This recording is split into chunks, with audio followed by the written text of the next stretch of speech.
Good morning, Raptor Freaks. Lexi Outs here, and it's Sunday morning, and I've got triple duty to do today. We've got two previews and a reaction to do on the stream, and the game's coming quick. The first game will be at 1 p.m. Grand Rapids Gold, Raptors 905 in the Winners Showcase semifinal. And I got to give you the information for that. And then we've got to play the Nets at 6 p.m. in Brooklyn on a second night of a back-to-back. I'm going to go over all that for you. And then, of course, we will talk about what happened in the Boston game last night. In some ways, I want to wipe last night's game as quickly as possible because in some ways it's not worth it to sit in it like a lot of people are doing from last night, whether it's Hello and Welcome Podcast React, whatever the fuck they're saying on their channel. I'm just going to wipe it because I have a lot of explanations. Jack kind of explained it on the show. And honestly, if we don't move fast and move forward and just look at today and get past yesterday, we're going to lose today to the Nets if we don't fucking get our head out of our ass. So I'm going to talk about all this very, very purely and simply and from a pure heart that's for the Raptors. Because honestly, when the Raptors have failure like they did last night, you see the true colors of some people around here about whether they actually give a shit about the Raptors or not, or whether they really want the fucking team to be successful or not. And excuse me for cussing on a Sunday morning. But yeah, I'm ornery. I'm pissed off just like a lot of other people, but I'm not going to misdirect my anger in weird, immature ways like other people do on other channels and other weird places. So yeah, I ain't doing that here. We're going to keep it straight and on down the line in the right way that is helpful and supportive towards the Toronto Raptors. Because if you're not helpful and supportive to the Toronto Raptors, if you're destroying and not creating, fuck you. I don't want to hear your damn opinions because that shit ain't going to help them. I'm going to tell you right now. And I can explain to you exactly why they lost last night. And I will before this show is over. But first, I'm looking forward, not back.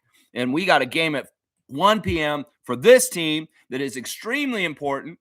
And I'll tell you right now, we get a double W today where we get 2 wins, 1 and 1 and 1 at 6. I'll be happy. And fuck that game last night is what I'll say. So let's get right into the ref report. First things first, we're going to be talking about the G League team, which is this is an important game. This is do or die. You win tonight, win today, you go tomorrow to play in the finals for the Winter Showcase Cup Championship. So these guys are in the Final Four, and they need to beat Grand Rapids Gold today. And our referees for today's game in Orlando, which is that sterile bubble environment, Agana Bazi is going to be the crew chief today. Agana Bazi, number 88, his second season as a non-staff official for the NBA. He's from Kosovo. His favorite TV show is That 70s Show. He likes the Rocky movies. His favorite musician's J. Cole of the Scarborough Shooting Stars. His favorite book is The Laws of Human Nature. He likes to eat steak. His favorite app is NBA Reps. Is it Refs or Reps? NBA Reps? What is that? Most like to visit Colosseum in Rome. His hidden talent is he's a drummer. Maybe you need to talk to IQ. Not that you're going to see IQ today, but he's a drummer too. Agan Abazi is in his second season as a non-staff official. He refereed 2 NBA regular season games last season. Yeah, Agan Abazi is the lead ref for the G League semifinal today. And Italo Arujo is the referee, number 19, and Castine Evans is the umpire, number 11. Now, who are the Grand Rapids Gold, guys? Well, let's talk about them a little bit real quick. They are the G League team for the Denver Nuggets. They are headquartered in Grand Rapids, Michigan, and we will play them 2 times in the regular season next month. Now, who are on their team? Well, the big star the other day in the quarterfinal was Moses Brown. So we've got to get ready to play against the very tall Moses Brown, who had a double-double on Friday in their quarterfinal matchup. And he's very, very dangerous. We know Moses Brown because he's been on Summer League for the Raptors in the past. And people have said, why don't we have Moses Brown on our team? Well, who knows? Maybe we see him and maybe Bobby makes a call and all of a sudden we get a center this way. But it said Moses Brown or something. I don't know. I'm still not a big fan of Moses Brown. He has his limitations. But this is the main player that we need to watch out for today, Andrew Jones, is, you're going to need some help from Julian Reese and Olivier Sarr and David Roddy and Jonathan Mobo and those guys. They're going to need to be ready to play Moses Brown and try and contain him. Other players on their team, James Akinjo, Tamar Bates, Michael Casiedo, Kessler Edwards is on this team out of Pepperdine, Dane Goodwin, Terrence Hargrove, Deron Holmes, who was a high draft pick, who was hurt for his whole rookie season and just came back last year. He will be around this team. Justin Hamilton, Coleman Hawkins, Curtis Jones, Spencer Jones, who is a player that plays for the Nuggets also. We'll see if he is available for the Grand Rapids Gold today. Javante McCoy, and then the son of former Seattle Supersonic Sedell Threet, Blaise Threet, is on this team. If you guys remember Sedell Threet, the little bald-headed guard that played for the Sonics in the 90s, well, his son plays for the Grand Rapids Gold, and his name is Blaise. So there you go. That's the Grand Rapids Gold. Listen, Andrew Jones, don't mess around, man. You're so close. Keep going and keep winning. Let's get 16-0 today. I'm rooting for you guys heavy. In some ways, this game, to me, in some ways matters the most right now, just because. Some people say it's G League, Lex. Who cares? We're so close. We need to go see this through and try and be champions of the G League Winter Showcase. We're just so close. We just have to do it. We just have to do it. So don't mess around. Beat Grand Rapids Gold today. Andrew Jones and Chucky Hepburn, Elijah Martin, AJ Lawson, and the crew. That's right. We need to see y'all get a W and rep the Raptors franchise the right way. All right, let me go look at the latest lineup news for the Raptors and the Brooklyn Nets real quick. RJ Barrett was out yesterday. Unfortunately, we could have very much used him because we had offensive woes. And in some ways, RJ was going to get them points and nobody else going to go get them. And then Jakob, he scratched. He didn't get to play either yesterday. And that was a huge detriment considering the Boston Celtics went crazy on the offensive glass and we needed the big yak to eat up some of those rebounds. So, really not ideal that Yak is missing these games right now. And in some ways, the words of Josh Lewenberg lend credence to this is troubling because we've had a lot of games off. He's had a lot of time off. And this man's not showing up to play in games. Dr. Alex, you just got nominated to the Naismith Hall of Fame as a contributor. Get fucking Yaks back right, man. Seriously, bro. You've done a great job with Brandon Ingram this season, but Jakob Poeltl needs some tender love and care and to get himself right so he can be showing up for Raptors basketball games because we cannot rebound very well without Jakob Poeltl, and this is a big problem. In fact, Darko's talked about this because they asked him straight up. They said, do you feel like you need another big on this roster? And he deflected the question. He's like, in some ways, that's not his question. That's a question for Bobby Webster. And it's not that's a pothole that Darko could fall in if he answers it. It's like if he say, oh, yeah, I wish we had another big, that's kind of not good because it shows it's kind of going against Bobby and in a public way. And it's not the thing for him to say. In some ways, Darko had the right answer. He said, I have who I have, and we have to go out there with who we've got. And these guys know they have to step up and do what they have to do for the roles, regardless of who's available or not. And even Sandro in his after-game interview said, I could have rebounded better. I could have done certain things better to help with this. So, Yak needs to be back from his back because we need him to rebound. We need him to rebound bad. And Bobby, man, I don't know. You got to do something, man. We're getting to the point where Raptors Nation is getting a little crazy and they want the torches and pitchforks. And what happens when these things happen is Masai and Bobby in the past will pull off some masterful move and everybody say, oh, they cooked. They cooked. And that's what we need, Bobby. You're going to need one of these things coming up in the next 2 weeks. I don't think you can wait till the trade deadline. If this shit does not get fixed in the next 2 weeks, Bobby Webster, there's going to be more people grabbing pitchforks and torches against your ass, and you're not going to like that. So do the classic Bobby and Masai move that you've done over the last 12 years or so, where if the natives are restless, you go make a move, get a player, and then everybody will be saying, oh, damn, they still got it. They still got it. Because that's been the pattern in the past. People start collecting up oh, I'm so mad at him. Why don't we have another center? Why don't we have more rebounding? And then you and Masai would go out and get something that would fix something, and it would be a badass move, and everybody be talking about, oh, trust in Masai. Trust in Masai. Trust in Bobby. So you're going to have to do this, Bobby Webster, and don't fuck around and wait on this. Seriously. In some ways, you're on your own now. And Masai and you had good timing in the past. You need to show it again, even with Masai not around. I'm just telling you right now. On the other side of things for the Nets, there are a few injuries. Drake Powell is out. He won't play today in the game against us. It is an injury to his ankle. Haywood Highsmith has been out pretty much this whole season, and he's still out right now. Cam Thomas is also still out, but he has been cleared for on-court work and will be reevaluated soon, but probably is not available today. So, yeah, who are the Nets at this point? We did see them once already this season. I did go see that game on a Sunday in Toronto on Mr. Brandon Ingram's dad's ticket and got to meet Donald Ingram. Thank you again, Mr. Ingram, for the seats for that Nets game that we won in Toronto that game. That was a fun game. The starting lineup for the Nets, Igor Damon, Terrence Mann, the longtime NBA player, Michael Porter Jr., formerly of the Nuggets, Noah Clowney, and Nick Claxton. That's their front line. So, yeah, it doesn't get any easier with the rebounding. And I'll be mystified if Jakob shows up for the game today and he says, yeah, I can play today. And I'll be like, okay, you guys have been benching him against the harder teams and playing him against the easier teams. Now, I'm telling you right now, this Brooklyn game is a trap because I will tell you in a second exactly why. You know, they set this up really deceitfully, and I've learned some new tricks to the NBA schedule makers.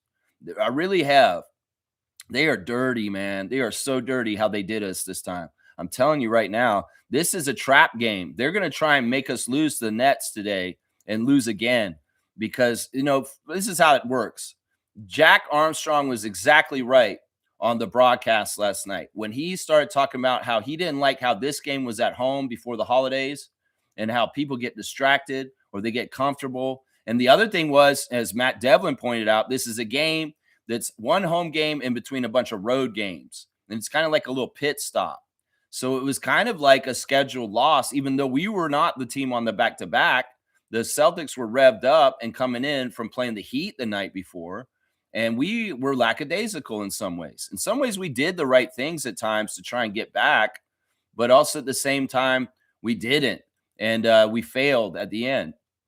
So, you know, I think that this is crazy. Like, this is a real new weaponized way the schedule makers can mess you up. And I remember a couple of years ago, I went to a game around Christmas at home against the Utah Jazz. Kelly Olynyk and Ochai Agbaji were still on the Jazz at that time. And it was last couple games of Pascal and OG on our team. And I went with my family. And we watched the Raptors lose to the Utah Jazz, one of the worst teams in the West, on that day. And I'm like, why did this happen? Well, it's probably because of the phenomena that Jack Armstrong's talking about is playing on the road around Christmas is much better than playing at home. Because at home, you got all these demands and all this stuff. And think about this way too, guys.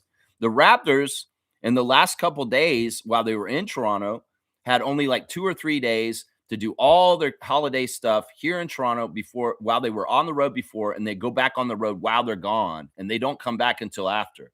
So they're trying to cram all kinds of crazy stuff in at that time to get ready for Christmas, even though they're not even going to be here. It's crazy. I mean, I get Jack's theories, and I can see exactly what he's saying because I've seen a pattern of Raptors basketball teams losing home games in late December in the past.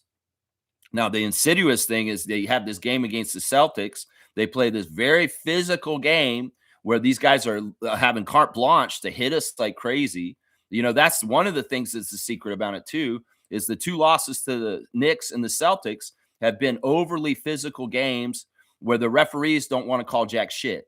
And those 2 teams are more playoff savvy and tested and experienced and veteran, that they know exactly the lines where they can get away with pushing, shoving, holding, clawing, gripping, and they're not getting any fouls called. And it's very frustrating because we've got young players on our team that are weak off the bench that don't know how to finish through absolute strong contact. And we're getting misses and stuff and all kinds of stupid shit. And we just look like a young team that's weaker that doesn't know how to play a hardened playoff style of basketball where the referees aren't going to call any fouls. And the Boston Celtics have experience with this. As they said on the broadcast, they have guys on this team that have championships that were just on the Boston's championship team. And the Knicks and the Celtics are very similar in this way. And that's the reason why we're down 4-0, 0-4 to those two teams this season so far, because they got the memo. Their coaches understand this is a physical league now that's leaning more towards FIBA, and they can do whatever the fuck they want on the court and foul every time because they're not going to call every foul. And the Raptors, in some ways, we're a younger, skewing team. We don't understand totally hard physical basketball and the way what you can play and how much you can get away with. And these guys are green as hell, and they look young and they look like little puppies against dogs in that kind of situation. And it sucks because, look, in some ways you can't teach them how intense or physical it'll be until they go and see it for themselves. And then hopefully they put on muscle and they're able to fight through it and defeat it over time. But right now, these are more playoff tested, veteran teams than the Knicks and the Celtics. And this is why we've lost all 4 games to those two teams. This is it right here. Now, this is the reason why I think this is a trap game. You got the Celtics that softened us up from last night. It was a very physical game. In fact, they were dirty. That Garza guy was playing like he's Bill Laimbeer 2025, and he was holding and hitting. In fact, he hit a Scotty in the face in a very dangerous way last night. We're very lucky. Nobody got hurt because of stupid shit, because of the extra physicality. And, these guys are going to be a little bit worn down after a very physical, punishing game against the Celtics. And now they had to go through customs and hardly get any sleep. Now they got to play the Nets. This is a trap game. They're trying to soften us up and set us up for the Nets tonight to lose. And they want us to lose to the Nets tonight. Don't get it twisted. They don't like the Raptors winning in the Atlantic Division. There's a very pointed campaign by the NBA schedule makers to set us up for losses against the Sixers, the Celtics, the Knicks, and the Nets. And this is another convoluted, fucked up ass way. So we need to win this game tonight, Darko. And fuck this shit. Because, listen, we got Claxton and Clowney. We got a rebound against tonight. You can't be fucking repeating that shit from last night. These guys need to rebound better. And if Yak is back, that'll help a lot. That'll help immensely. But if he isn't, these guys need to rededicate themselves to a couple different things because they ain't doing a couple different things right. And this is why I'm going to tell y'all this is a trap game, because our lead official tonight is Scott Foster. That's right. Scott Foster is going to be the ref tonight in Brooklyn, the head ref, number 48 in his 32nd season out of Silver Spring, Maryland, that piece of shit. His favorite TV show is Ted Lasso. He loves the movie Braveheart.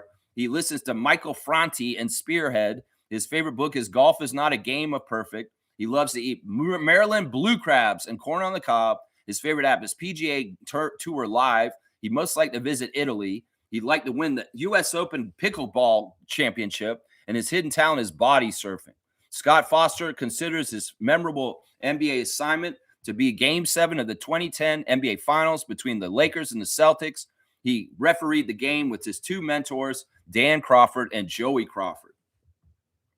Yeah, is that all you need to know right there? They say Foster for this game for Brooklyn. We did have Scott Foster once already this season, and we lost that game, guys. We did lose the first game with Scott Foster.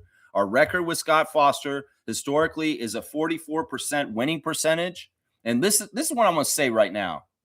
Scott Foster has refereed the Nets and the Raptors the whole entire time the Raptors have been in existence. Now, think about how good the Raptors have been up and down during those 30 years, especially in the 2010s, and think about the Nets, and think about how good they have been. Now, our record with Scott Foster is 44%. It's actually 43.7% if you really want to break it down. Their record with Scott Foster is 43%, even. So we have a 0.7% higher than the Nets over the last 30 years of Scott Foster reffing. You do the math. That's fucked up. We should be so close to them because our record is over those years has been way, way better. And you could even extrapolate, even though Scott Foster statistically favors us by 0.7%, those aren't line up with the averages of what that team won, the Nets, over that period of time and what we won over that time. That it's way too close and it's messed up. I'm telling you right now, Scott Foster's a ref hit job artist. And if this game is close at all tonight, Darko, you're going to lose to the Nets because Foster is going to direct that game towards them tonight. Watch. I'm telling you right now. And the second ref is Natalie Sago. Natalie Sago's a disciple of Scott Foster. So she's going to be running around with him doing the same thing he does. She's number 9 in her 8th season out of St. Louis, Missouri. She loves the show Unsolved Mysteries. She likes the movie Home Alone. She listens to Morgan Wallen. She's in the book The Let Them Theory. She likes to eat steak also. Her favorite app is Instagram. She likes to visit Fiji. She wants to go to all 30 MLB stadiums, and her hidden talent is juggling. We've had Natalie twice this year. We won the first game she reffed. We lost the second game she reffed. Natalie Sago has 3 years of collegiate officiating experience working in the Atlantic 10, the Metro Atlantic, the Metro Atlantic Athletic, Missouri Valley, and Summit League conferences, among others. She was also a high school ref for 2 years in Missouri. Yeah, we had a winning record with her when we won the first game this season, but now we lost again with her. So we're back to 500 record, even wins and losses with Natalie Sago. And the Nets win 37% of their games. So technically, we are the favorite team for both Scott Foster and Natalie Sago. 50-37 is the split with Sago. The third ref is Prince lover, Evan Scott, who is number 78 in his 7th season out of South Korea. His favorite TV show is Sports Center. He likes the movie Inception. He listens to Prince, as I said. His favorite book is Stalling for Time. He eats steak and asparagus. That's 3 out of the 4 refs are into steak with a Ganabazi in the other game. Favorite app is FaceTime, and he most like to visit the Amalfi Coast. This is the first time we've had Evan Scott this year. We did have him in preseason. Evan Scott has officiated 244 regular season games in 6 seasons as an NBA staff official. Much like Sago, he has a 500 record with us. Exactly 11 wins, 11 losses with Evan Scott. And meanwhile, the Nets have a winning record with him. So he favors the Nets. They have a 52% winning percentage. So 50-52 for the Nets with the third ref, Evan Scott. I'm telling you right now, this is a ref hit job crew with Scott Foster present and available at this game. And this is a script right by the NBA. They want to have us lose the Atlantic Division as much as possible because they want to bury us. They do not want us to be a top team in the league. They do not want us to be a top Eastern Conference team in the league. And they're going to try and get us with a screw job game tonight. I'm telling you right now, watch out. Now, this is the way we beat it. The Raptors have to show that they're pissed off about losing to the Celtics last night, come out with a way better effort, make their shots, rebound, do things correctly, and you guys should win because you're the much more talented, better team. And you should win in these, even in these standards that may be against y'all on the second night of a back-to-back. They are rested. They didn't play with the Scott Foster as a ref, with you guys going through customs at 3 a.m. last night. All that bullshit. Raptors, no excuses. Let's fucking beat the Nets. They're a bad team. And y'all are supposed to be a good team. And y'all just slipped in the standings last night because the Celtics wanted it more than you did last night, and they jumped over you. So what are you going to do? You going to roll over and let Scott Foster determine the game for you tonight? Because he will if you don't do something about it. So take control of your destiny and fucking win that game on your own power, by your own strength, on your own talent. Because they ain't going to hand it to you. These motherfuckers are coming tonight to steal this game from you and hang an L on you against the Brooklyn Nets. So be aware of the lay of the land. And if you watch the Raptor Freak channel, Scotty Barnes, I just gave you your assignment. And you better know they are after you, and they do not want y'all to win tonight. They do not want you to win tonight. That's right. One thing that's starting to piss me off is how often the Raptors are wearing their black jerseys. And I want to know, why aren't we wearing white jerseys more often? Why aren't we wearing our red jerseys more often? Why aren't we wearing our City Edition jerseys more often? You know, we wear that black jersey with the red trim like 90% of our games. Have you noticed? It's subliminal. In some ways, they want to paint us as the bad guy team. You know, whether it's the U.S. announcers calling it biased against us, never, ever fucking calling it neutral with us, and always treating the Canadian team as the bad guy team, the villain team. This is classic white hat, black hat, cowboy Western shit. Oh, the bad guy wears the black hat and the good guy wears the white hat. And this is bullshit. I'm sick of this shit. Why are we wearing our black jerseys on the road and at home all the fucking time, NBA? I can see through this shit because I can see your patterns.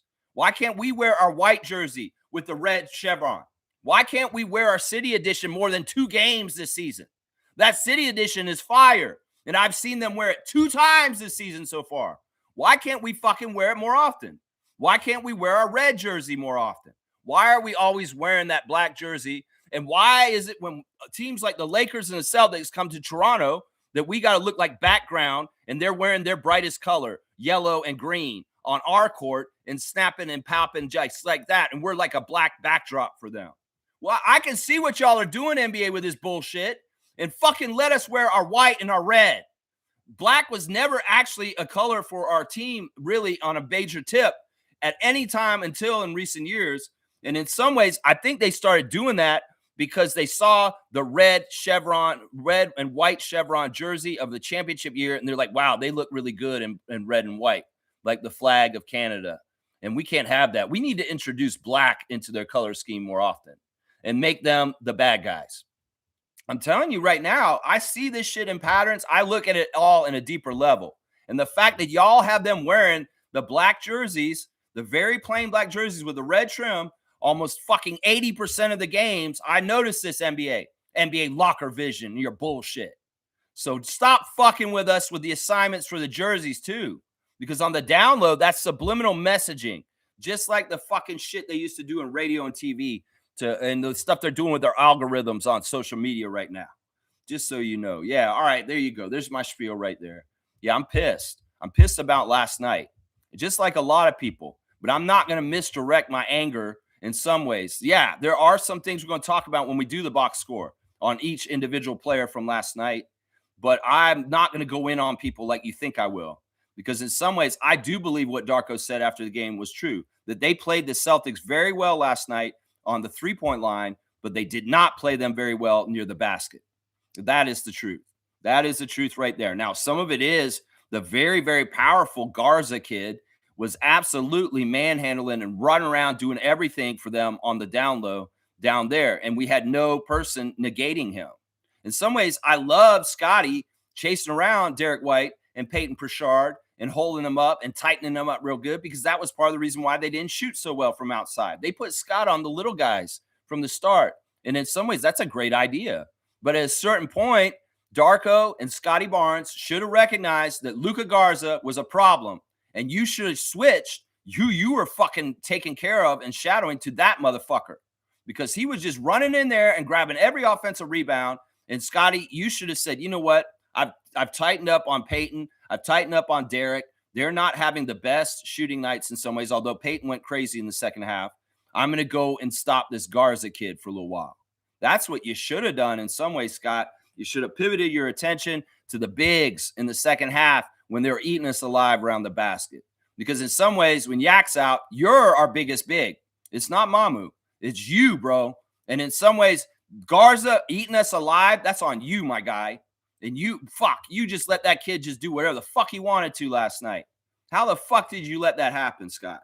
You got to recognize and adjust quicker. Pat Delaney, Jama, Evo, fucking James Wade, all y'all need to fucking recognize that shit and tell Scott, go get fucking Garza.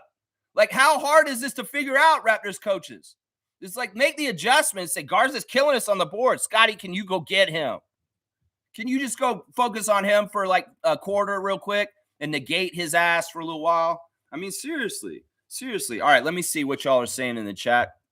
Let's see what I'm saying right here. All right, Trevor's saying this. If you can overthink the worst, you can visualize the best. Your brains don't know the difference between fear and focus. It just follows what you repeat.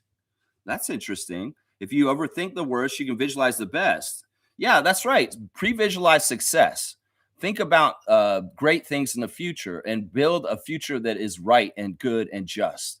And in some ways, you got to think about the ways to get to that achievement and the methods and the ideas to create for those things to happen. And right now is you know what?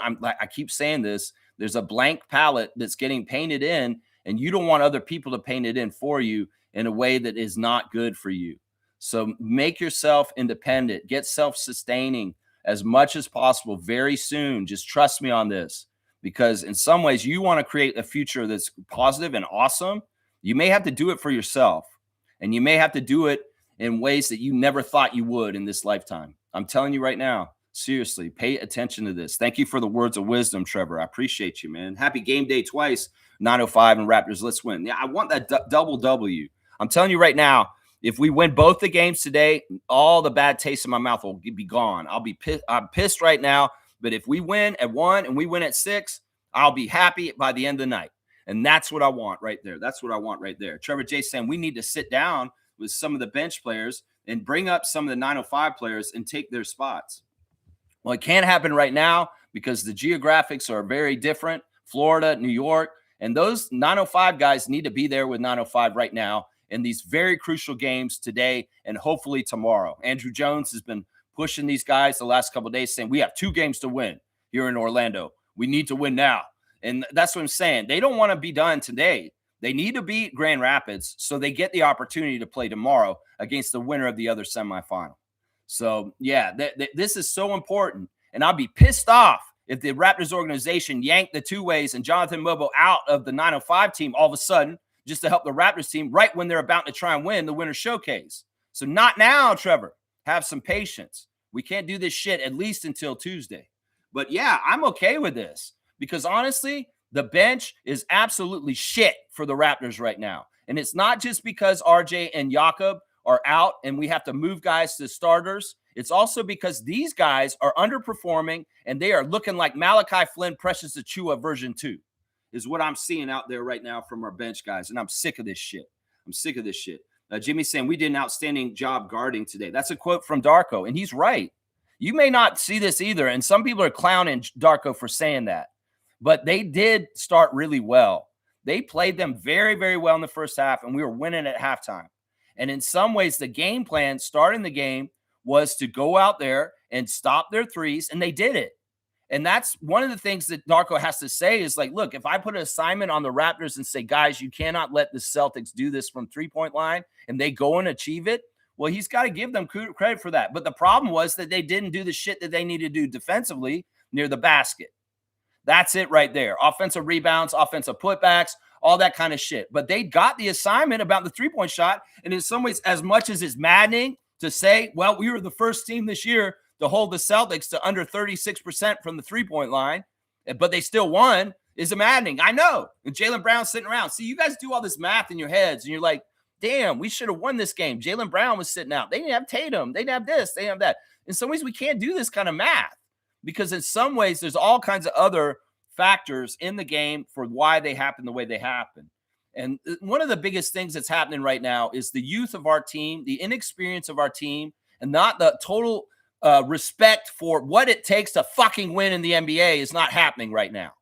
And this has happened at times in Raptors history where we are a team that is just not as seasoned, just not as physical, and just not as serious as the other team is because in some ways we're immature and we don't fucking know what it takes. And that was what showed last night.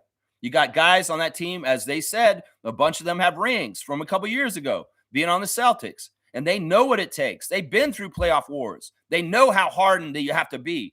And our guys, in some ways, are soft because they're fucking young pups. And they don't realize, and they're just walking into a slaughter because they don't fucking understand how much it takes physically wise and how much it takes to do everything right wise. And they're half-assing things, and they're casual about it. You know, I can point to who it is. We know who they are. They're all under 25, and they're all in their first 3 years of the NBA, the guys I'm talking about. So it's like, what can you do? What can you do? They have to learn on their own time. They have to have these tests. They have to meet this wall in their face, and then they have to wake up and get up off the ground and say, holy shit, this is going to be a lot harder than I thought, and I'm going to have to work even harder, and I'm going to have to come to the game more prepared, and I'm going to have to be more ready mentally, and I'm going to have to play even harder on the court if I'm going to beat a team like New York or Boston. That's just how it is, Toronto. That's just how it is. You know, Brandon was the only guy who did his job right last night. He's the only Raptor that did his job exactly right last night. Only one, Ingram, 10 years in the league. He understands it. He understands how to play through that contact, them fouling the shit out of him and still make baskets and score and produce buckets. He understood it. We could give Ingram a pass on last night because he held his weight and he did his part, and he's the only one. Not even Scott last night. Scott, oh my gosh, Scott, you frustrate me. You frustrate me in some ways. I'm just going to say that. That's right. Guys saying, Jimmy, I was flabbergasted watching him say that. I wasn't because he was right. They did do a really good job, and we were winning at half. It's just in the second half, I guess Coach Joe had good adjustments. He leaned way more into Garza. He got Peyton to do really masterful things. Honestly, Peyton Pritchard, like they said, was doing really crazy stuff, like avoiding people down low and making little layups underneath the basket. There's a couple of things that just were not necessarily shouldn't have ever happened, but the Celtics were smart and they made them happen. So I got to give them kudos. Seriously, they're a well-run team, a well-coached team. They play their asses off. They play very hard. Everything that Jack and Matt were saying, as far as like, I'm impressed with these kids that come off the bench for the Celtics and how hungry they are. I mean, we could give them credit as much as we can detriment our own team. Why can't we fucking say that the Celtics are a good franchise? They work their asses off and they deserve what they get. We can say that too, guys, because that can be true too. And the fact that I'm just saying, like, they have more experience and they know how to play that physical play like the Knicks do better than us, that's true also. And, well, we just got to be more hardened and tested. And as the end of the season, hopefully maybe we've learned some of these lessons and we come more correct to the games and play that way better, because we're going to have to. This is the new NBA. And y'all pussyfooting around weak sauce with your shit, your fucking weak sauce shit is not going to work in this new NBA, young Raptors that come off the bench and that play for us. You guys got to come up and play harder and play better. That's what I'm saying right there. Yeah. Smooth saying this, Raptors disappointed last night. Yeah, for sure. But listen, let's not go Chicken Little and turn on them and tell them they're a piece of shit and all this. Tell them what they did wrong and fix them and try and help them. But everybody, there's a lot of negative ways to react to this, and there's only a few that are actually correct. And, you can react to it in all kinds of different ways. I care about this team. I want them to win. Well, let's tell them where they fucked up. And let's say, hey, if you do this differently the next time you play them, you'll do better. But last, we go below them in the standings. We go below them in the Atlantic Division. And the next 2 times we play them will be in Boston. And it will be even harder to beat them then. So season series, NBA wants to sack us just in case we have a similar record to them at the end of the season in the playoff seeding. Then they'll win because they won the season series, because the NBA schedules us in a bad way against the Atlantic Division. That's just the damn truth. Almost all of our back-to-backs involve Atlantic Division player teams. Seriously. The first couple games we had against Atlantic Division teams, Boston and the Knicks, not the Knicks, but Boston and Philly were both the second night of back-to-backs. And now they're giving Brooklyn a second night of a back-to-back against us today. So this is very on purpose, guys. Just so you know, they designed the schedule in a very nefarious way. And it came to my attention in the last few years when I seen just the crazy ass shit they're putting us through and the way they stack our season in different weird ways. I'm just seeing it now. That's it right there. Trevor's saying this. Did you see RJ was still hopping on one leg into that dance last night? I don't think he's ready. I mean, was that the dance move? Was he just doing a style? I don't know. Let's not read into this. Listen, I want to say this. RJ Barrett, is this a thing where when you're out and you start announcing on your social media, I'm coming back soon, that I have to wait another week? Because I see you post this on Thursday or Wednesday this past week. RJ said, I'm coming back soon. He said that on his Instagram. He put a picture of himself on Instagram. He said, I'll be back soon. I was like, okay, well, soon is like Boston on Saturday, RJ. Is Milwaukee on Thursday? I mean, what is soon? Come on, fucking tell me. Is it Brooklyn on Sunday? Don't fucking put the message up and say I'm coming back soon if you're coming back 2 weeks after that. Don't fucking put that shit up, because I'm autistic. I'll see that shit and say, oh, RJ's coming back. And then I told Blake Murphy, I say RJ's going to play on Saturday. And Blake's like, no, he's not, Raptors freak. I know, because they told us officially he's not coming back Saturday. I'm like, oh. But he told me on his Instagram he's coming back soon. Don't play with my emotions, Barrett. If you're coming back, tell us then. Don't tell us before. And if you're playing today, I hope you are. Seriously, I hope you are. Seriously. Isaac's saying this. I think you need to phone a friend and find out what needs to be done. Messiah Vinay. You want me to phone somebody? I don't know. Somebody can follow me. I mean, it is a reaction stream. If you want to talk about the game last night, you do have the phone number. You can call me. I'll put you on the air. We can hear it in your own words. Vinay call? No, we don't need those. It'll be a robot, and I'll just fuck with it when that happens. Yeah, you put me on blast, Isaac Campbell. I love it. Smooth saying this. Boston is impressive. They're pretty good. Yeah. I mean, as much as I don't like saying shit like that, this is the thing that pisses me off is, all right, I really truly thought that they would do a Sixers move this year with Tatum already out. And I'm like, man, they're going to submarine this year. And then they unloaded all their vets, but then they're not losing. They're actually playing very well. And they are looking like they will try and play for the playoffs this year. And with Tatum possibly coming back at the end of the year, this means they could actually have a playoff run. Now, Celtics fans told me this in the offseason. I said, yeah, the Celtics are they're gonna do what the Sixers did last year, and they're gonna bottom out just to kind of collect the pick. It's a gap year, right? But the Celtics fans said, no, we're gonna try and win this year. And I didn't believe them at the time, but now I do. Now I do. I can see it. I can see it. They're not messing around. They're not wasting their life. They're not losers like the Sixers.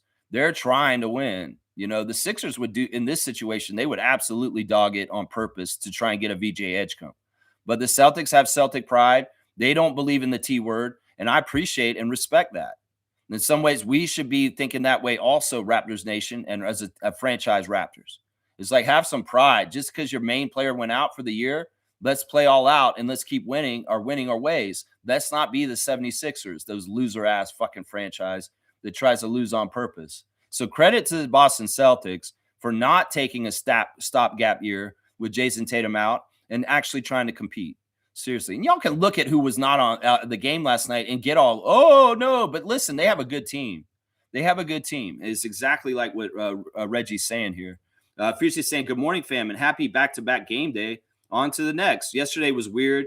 Great night for Mamu. Not so great for others. All right, yeah, I'll do the stars of the game. I only have 3 because, honestly, I didn't even want to give 3. I really only wanted to give 2 stars of the game last night. Brandon Ingram's my number 1 star of the game. He was electric. Like I said, he was the only one who could shoot worth the shit with the pesky-ass physical defense from the Celtics. Brandon, 35 minutes, 24 points, 10 of 17 from the field, 3 of 7 from 3, 1 of 2 at the free throw line, 4 rebounds, 7 assists even. And Brandon was playing off ball, and there was a lot of success in that, and he was definitely looking for his teammates too. So kudos to you, Brandon. You had a great game. But alas, I don't want this to be like a Pelicans game where Brandon's the only guy doing anything and the team loses. You know what I'm saying? That's not what we want here in Toronto. We need other guys to step up and contribute also. And 3 turnovers for him, 1 block. That block was nice too. Like, it's really cool to see Brandon play passionate defense where he's putting energy into it. So, yeah, he was a +8. So don't get mad at Brandon. Brandon did his part. He was pretty much the only Raptor who did his part. But Sandro did too. Sandro got the start in 30 minutes, 24 points, 9 of 13, which is electric shooting, 6 of 9 from 3, which is so badass. But I'm going to say this right now.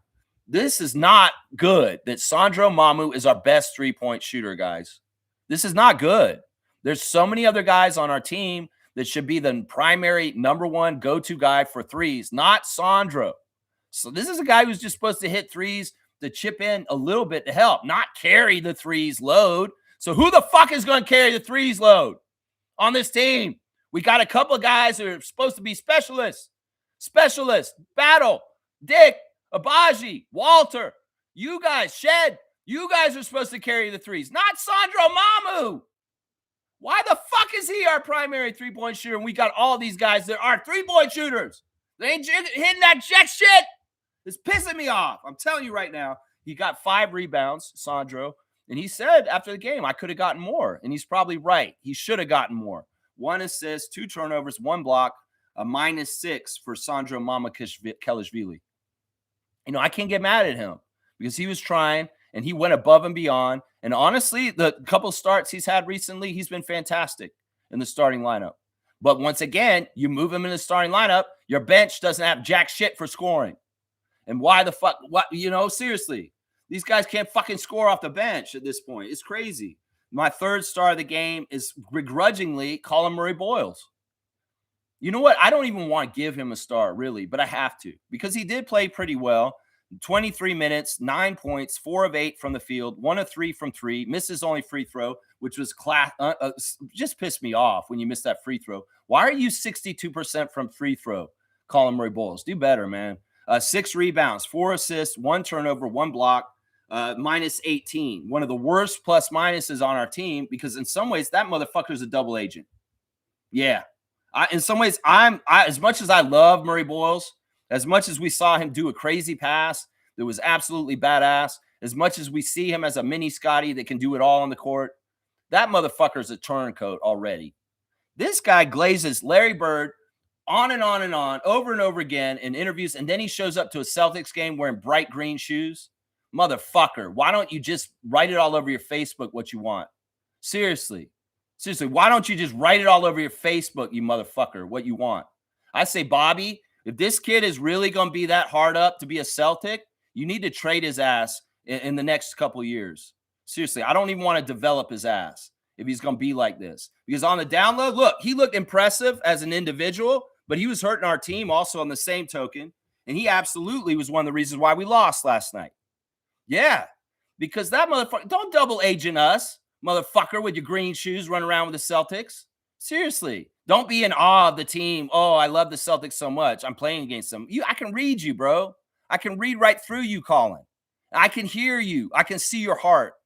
And it's pissing me off because honestly, bro, you play for the Raptors and you need to fucking remember that and stop glazing the Celtics so hard because honestly, you're like Cooper Flagg. You are in some point, you're going to be on the Celtics, Colin. You're going to feel like, oh, my dreams come true, because seriously, I can read the room and motherfucker, seriously, you better watch out because I'll be telling people, even if you're the most talented guy, we need to trade your ass because we can't trust you. We can't trust you. You were part of that deer in the headlights of the young crew that didn't understand the physicality, didn't understand the energy the Celtics were going to bring and come at us with. You were one of those young guys that got punked by not knowing the level of what it takes to win in this league. Even if you had a productive line and you looked mostly okay, you were one of those guys. You were in that group. So, yeah, some people may not have expected me to say that, but I'm reading through everything. And Colin, I get it. You're a big Celtics fan, but you play for the fucking Raptors. And remember that, all right? We pay your check, okay? You remember that, okay? Seriously. You could go from Covenant House with Garrett Temple and Grady Dick and all them, and then you're going to come out there in green shoes playing against the Celtics? Nah, bro, that's not right. That's not right. It looks bad. It looks bad optically. Let's just put it that way. All right, I'm going to go over the rest of the box score very soon. We'll do the rest of the guys very soon, and that will be interesting when I cover the rest of the Raptors and the box score. But those are my 3 stars of the game. Yeah, let's see. All right, Jimmy's saying this. I miss Lowry and his winning mentality. Everyone is soft, and we have a coach saying we guarded well when Peyton Pritchard doing whatever he wants all game, saying and one to our guys. I can't, man. All right, that's not exactly how it went. I do miss Lowry too. Shed is that guy, but he's still young, and he is not totally getting it, but he's going to get it soon. He's going to get it. He's learning. Like last night was probably a really good night for Shed to understand even more. These games against the Knicks and the Celtics this year have been valuable because in some ways they're playoffs level physicality and all kinds of stuff. And we're getting in the regular season. If they're going to let them play even crazier in the playoffs, yeah, they will probably just a little bit ratchet it up. At least the Raptors will get a taste of this now and understand this is what it takes. Because if you get the playoffs and you're in the first round and you play soft ass shit like y'all have been playing recently, you're going to get bounced. You might even get swept. And there's been Raptors teams that got in the playoffs for the first time, didn't understand what it was like, and they got bounced right away. So, yeah, there's a learning curve. In some ways, when you're on that escalator up to Larry O'Brien, you may be where you think you were on a couple steps, but let's just look at it this way. We may have been a couple steps ahead of them on the escalator at the beginning of the season, the Knicks and the Boston Celtics, but they came and shoved like a rude person us to the side and jumped up ahead of us on the escalator. But we didn't know how to protect our spot on the stairs. We didn't know how to hold them off. We didn't know how to push them back down. No, they pushed us aside and went up above us and stepped up a couple of heads up towards that Larry O'Brien on the staircase that moves an escalator. So I'm just saying, man, these tough lessons are good for young players, and especially these kind of lessons during the regular season where it matters, but it doesn't matter on the same level as a playoff series. So they're going to have this kind of energy against them. They look soft right now, Jimmy, for sure, but they can be hardened, and they need to be. They need to be because they got to know exactly what it takes to win at the highest level in the NBA. And Scotty is still learning that too, even 5 years in. He's still learning that too also. That's right. We have a coach saying we guarded well. Well, we did. He's honestly right. We won the first half. We were winning at halftime, and we did a damn good job on their three-point shots and guarding White and Pritchard at the beginning of the game. Seriously, Derek White normally goes off on people, right? Derek White normally goes off on people. What did he do last night? He had 15 points on 5 of 20 shooting. That dude did not have the crazy game that he usually does. Now, Pritchard had a great game, for sure. You're exactly right. But most of that was in the second half, and that was adjustments and Joe Mazzulla picking us apart with a couple of different things that he did, and Peyton Pritchard being a very, very savvy, smart player on the court who's absolutely a gamer and just really, really good player. Seriously. And, kudos to Joe Mazzulla also for understanding when some of his players aren't having it or playing well, like Jordan Walsh, for benching them and not playing them for the rest of the game. I wish our guys would do that. Like, seriously, I wish that Darko would bench certain people for the rest of the game when they look like shit at the beginning of the game and not play them in the second half, just like he did to Jordan Walsh last night. Seriously.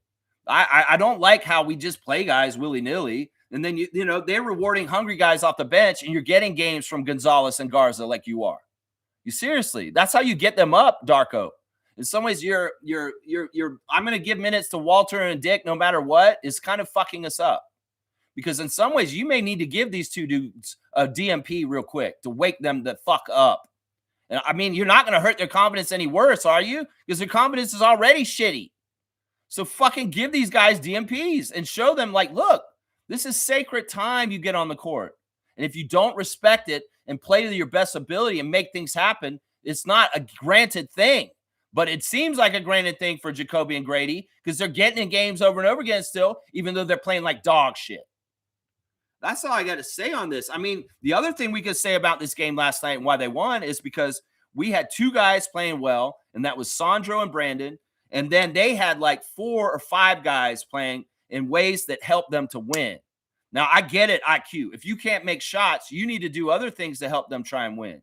If Grady, I seen you hustling, and for a split second out there, I saw you getting after the ball like the way you did last year and getting steals and being a pest. Where's that energy all the time? That's the energy you need to be fucking playing with every single minute you're on the court. Seriously. Because if you're not making your 3, if you're doing that, at least you're helping to try and win. Because there are winning ways y'all can try and do things. It's not all offensive. But we need different guys doing different stuff, like Garza hitting the offensive boards, like Anthony Simons coming off the bench and getting 15 points for them, just like as a scorer in limited minutes. Shit like that. We need different guys to add up to the winning formula. And Brandon can put his buckets in. Sandro could go above and beyond.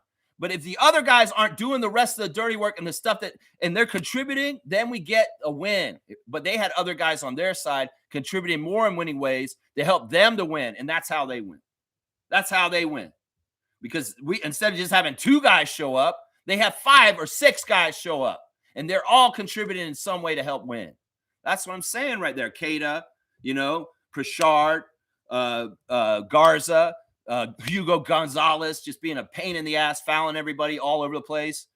Shit like that. Even Simons chipping in his little bit off the bench. They had guys who helped, and we had 2 dudes show up and play correct, and everybody else was jack shit.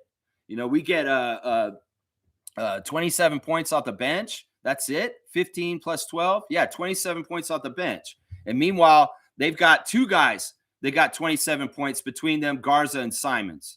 And then they got another 17 points on top of that, outscored from the bench. I mean, this is a problem here. We need contributors. We need different people to chip in and do what they need to do to help. That's right. Smooth saying this. Pritchard seems to have the Raptors number. He torches them all the time. Let's not get it twisted. This is in his DNA, and we just see him do this to us, but he does it to other people too. But you're right. He does seem like he's a specific Raptor killer, and he's had some very good games against us, and he does seem like he gleefully enjoys beating the Raptors. That's why we need to really tie him up and stop him and be like, yeah, fuck this. We're not doing this, And I feel like we did a good job in the first half with him. It's just he went crazy in the second. Fiercey's got the stakes for the refs. I like that. You got the stakes where we giving them raw meat. We giving them rare, medium rare. Well done. I don't know. And sorry, Scott Foster. We have 4 steaks. We have no Maryland blue crab, you hoity-toity piece of shit. Yeah, it's all steak today, Scott. Sorry, you don't get the crab and the cob. It's not on the menu, okay? Guys saying, yeah, this delusional support from Darko for the team, even when they play like trash, is getting old. This is not what this is. Because look, what do? You get the pitchforks and the torches and you come after him when it's not even totally his fault, honestly, guys. It's not delusional. It's standing with your team and knowing what's healthy for your team and not making it more toxic. Seriously, we could make this spiral out of more and more control, but I'm doing damage control right now. And part of what I do on this channel is I help Raptors fans deal with losses in a productive, constructive way instead of a toxic way. And coming at Darko for this is not a productive way. It's a toxic thing. And you could say, oh, it's delusional and all this. It's not, because this is basketball. And two teams come to court and one wins and one loses. And there's going to be nights where we're going to lose. And if we want to go Chicken Little and say this is the worst thing in the world, like a lot of people are doing, which is ridiculous, honestly, because it's just one game, and say, oh, we need to fire our coach or look at our coach more because of this, that's not the right move. Seriously. Trust me. We built too much up with him, and we want to see Darko be successful. So let's not build a case against him. That's what I would say on this. And you guys can think he's wrong for saying what he said after the game, and it pissed you off. It didn't piss me off because he was right. And in some ways, he's the coach. He understands the keys to press with the players in some ways. And in some ways, he didn't want to throw them under the bus after the game last night. He could have. He could have. He could have came out there and he could have thrown them under the bus, but he didn't. And there may be a reason why that we don't know, and we just need to trust him. But I'll say this right now. The support for Darko is the support for our team and our success. And when I'm not going to turn my back or turn on Darko until the very last minute where I have to, if I have to ever do that. And I hope I never, ever have to do that. And this is not the time. I don't analyze whether our coach is good for us really until the end of the season. And at the end of the season, we look at the body of work for the whole season. You look at one game, you probably fire a coach every other week if you really want to get nitpicky about every loss. But what the fuck are you going to build for your franchise and whether you're going to win or not if you're going to do that every week? You're going to just start over and over again. You're never going to write that novel if you throw out the first page of your first draft over and over again and realize there's going to be parts of the story that don't work yet and you got to fix. And that's all this is right now. It's not delusional, Kaz. And I take an insult from that. Seriously, I take an insult from that. Fiercely saying this: are the refs decided or assigned the day before the game? Very sketchy. The refs are decided usually like a week before, guys. No lie. I think I read that once before, that they kind of lay out, because, the refs are humans. They have to kind of plan their lives, right? So they kind of have to know where they're going to be going so that they can have their families and sorry, honey, I'm actually in Brooklyn on Sunday night. I've got to screw over the Raptors. Okay, Scott, I'll see you when you get back. I'm pretty sure they know a week ahead when we find out the morning of. But yeah, they schedule these refs like at least a week ahead, if not 2 weeks ahead, and stuff like that. I think that's right. I remember reading it somewhere. Yeah. Kaz saying that's a great point about the jerseys, Lex. I didn't really think about it that much. Well, it's a subliminal thing. And I'm not blaming the game on them losing on the jerseys. I'm just saying, guys, that it's a marketing thing. It's a subliminal thing. It's something that if you think on a deeper level, like I do in a lot of ways, you will see it. And I'm like, why are we wearing those black jerseys all the time? Seriously, think about how often we wear those black jerseys. How often do we wear the red jerseys? We wear them okay. We wear them most of the time, sometimes. We never, ever wear the white jerseys. I think I've seen them once or twice this year, and we've only seen our City Edition jerseys twice. So it's like, I would love to see more color on our guys. I love the Raptor red jerseys. I love those red jerseys with the black chevron. That jersey, to me, I want to see more on our guys because that's a splash of color. But meanwhile, they've got us running around in the black jerseys. And listen, it's not anything weird. It's like, it's basically very much in the conditioning of the world and weird shit. Like that Westerns were really like white cowboy hat versus black cowboy hat. And they designated the good and the bad guy in the show. That was the case back then. That was on purpose. And in some ways, we can look at this topic in all kinds of different ways, from a sociological point of view, a psychology point of view. We could look at it from a marketing point of view. We could look at what is the reasonings for why the NBA would want us to wear these jerseys. Is our team deciding when we are wearing which jerseys, or is the NBA decide which jerseys we wear? That's the other thing I have a question about. Do we get to decide which jerseys we're wearing on which night? Or is the NBA designating our jerseys to us and we just get them? I don't know. I don't know the answer to that for sure. I don't know the answer to that for sure. Yeah, yeah. I mean, look, the jerseys seem like a harmless little thing, and it's not really about wins or losses with the jerseys. It's more about perception of the team and the whole scheme of the NBA is what I'm talking about right here. Yeah, let's see. All right, let's keep going in the chat. Fiercely saying Kata forgot he was playing basketball and decided to wrestle instead. Yeah, they were dangerous. And injuries happen in the NBA, and God forbid any kind of injuries come to us because of very dirty play on the court, because there is dirty play. And one of the things we've seen recently is this to the credit of the refs, they are not taking any thing towards the head or the neck lightly. And that happened in that play. Like, I honestly think they could have thrown Kata out for that play that on Scott. Like, seriously, I think they could have thrown him out. Like, there was a case to make it, because that was not a basketball play in the least. He was not playing for the ball, and there was malice in that play. And, maybe if we had done that as a team towards the Celtics, they might have thrown our player out. But they gave a flagrant to Kata. We've seen this twice in the last week. Once with BI, and we saw it with AJ in the quarterfinal game on Friday against San Diego Clippers. There's a thing that's happening where guys are going with their natural motion to the basket, driving, and an elbow will come up and hit a guy in the head. Like Brandon did it to somebody in a game last week, and they reviewed it, and they found that he was not trying to flagrantly hit him in the face. It's just that he's coming with his elbow, and dude's face is just there, and he just kind of clips him, right? You remember that play. Well, I mean, the thing is, in the past, the NBA would call that as a foul on the player, not on the offensive player. But because it's a strike to the face or the head or the neck area, that's a point of emphasis for the NBA refs to protect the players. And this more physical NBA that's leaning more towards FIBA style, the one concession they're making is, well, we're going to let them hit each other, but if anything goes near the head, we're going to really crack down on that.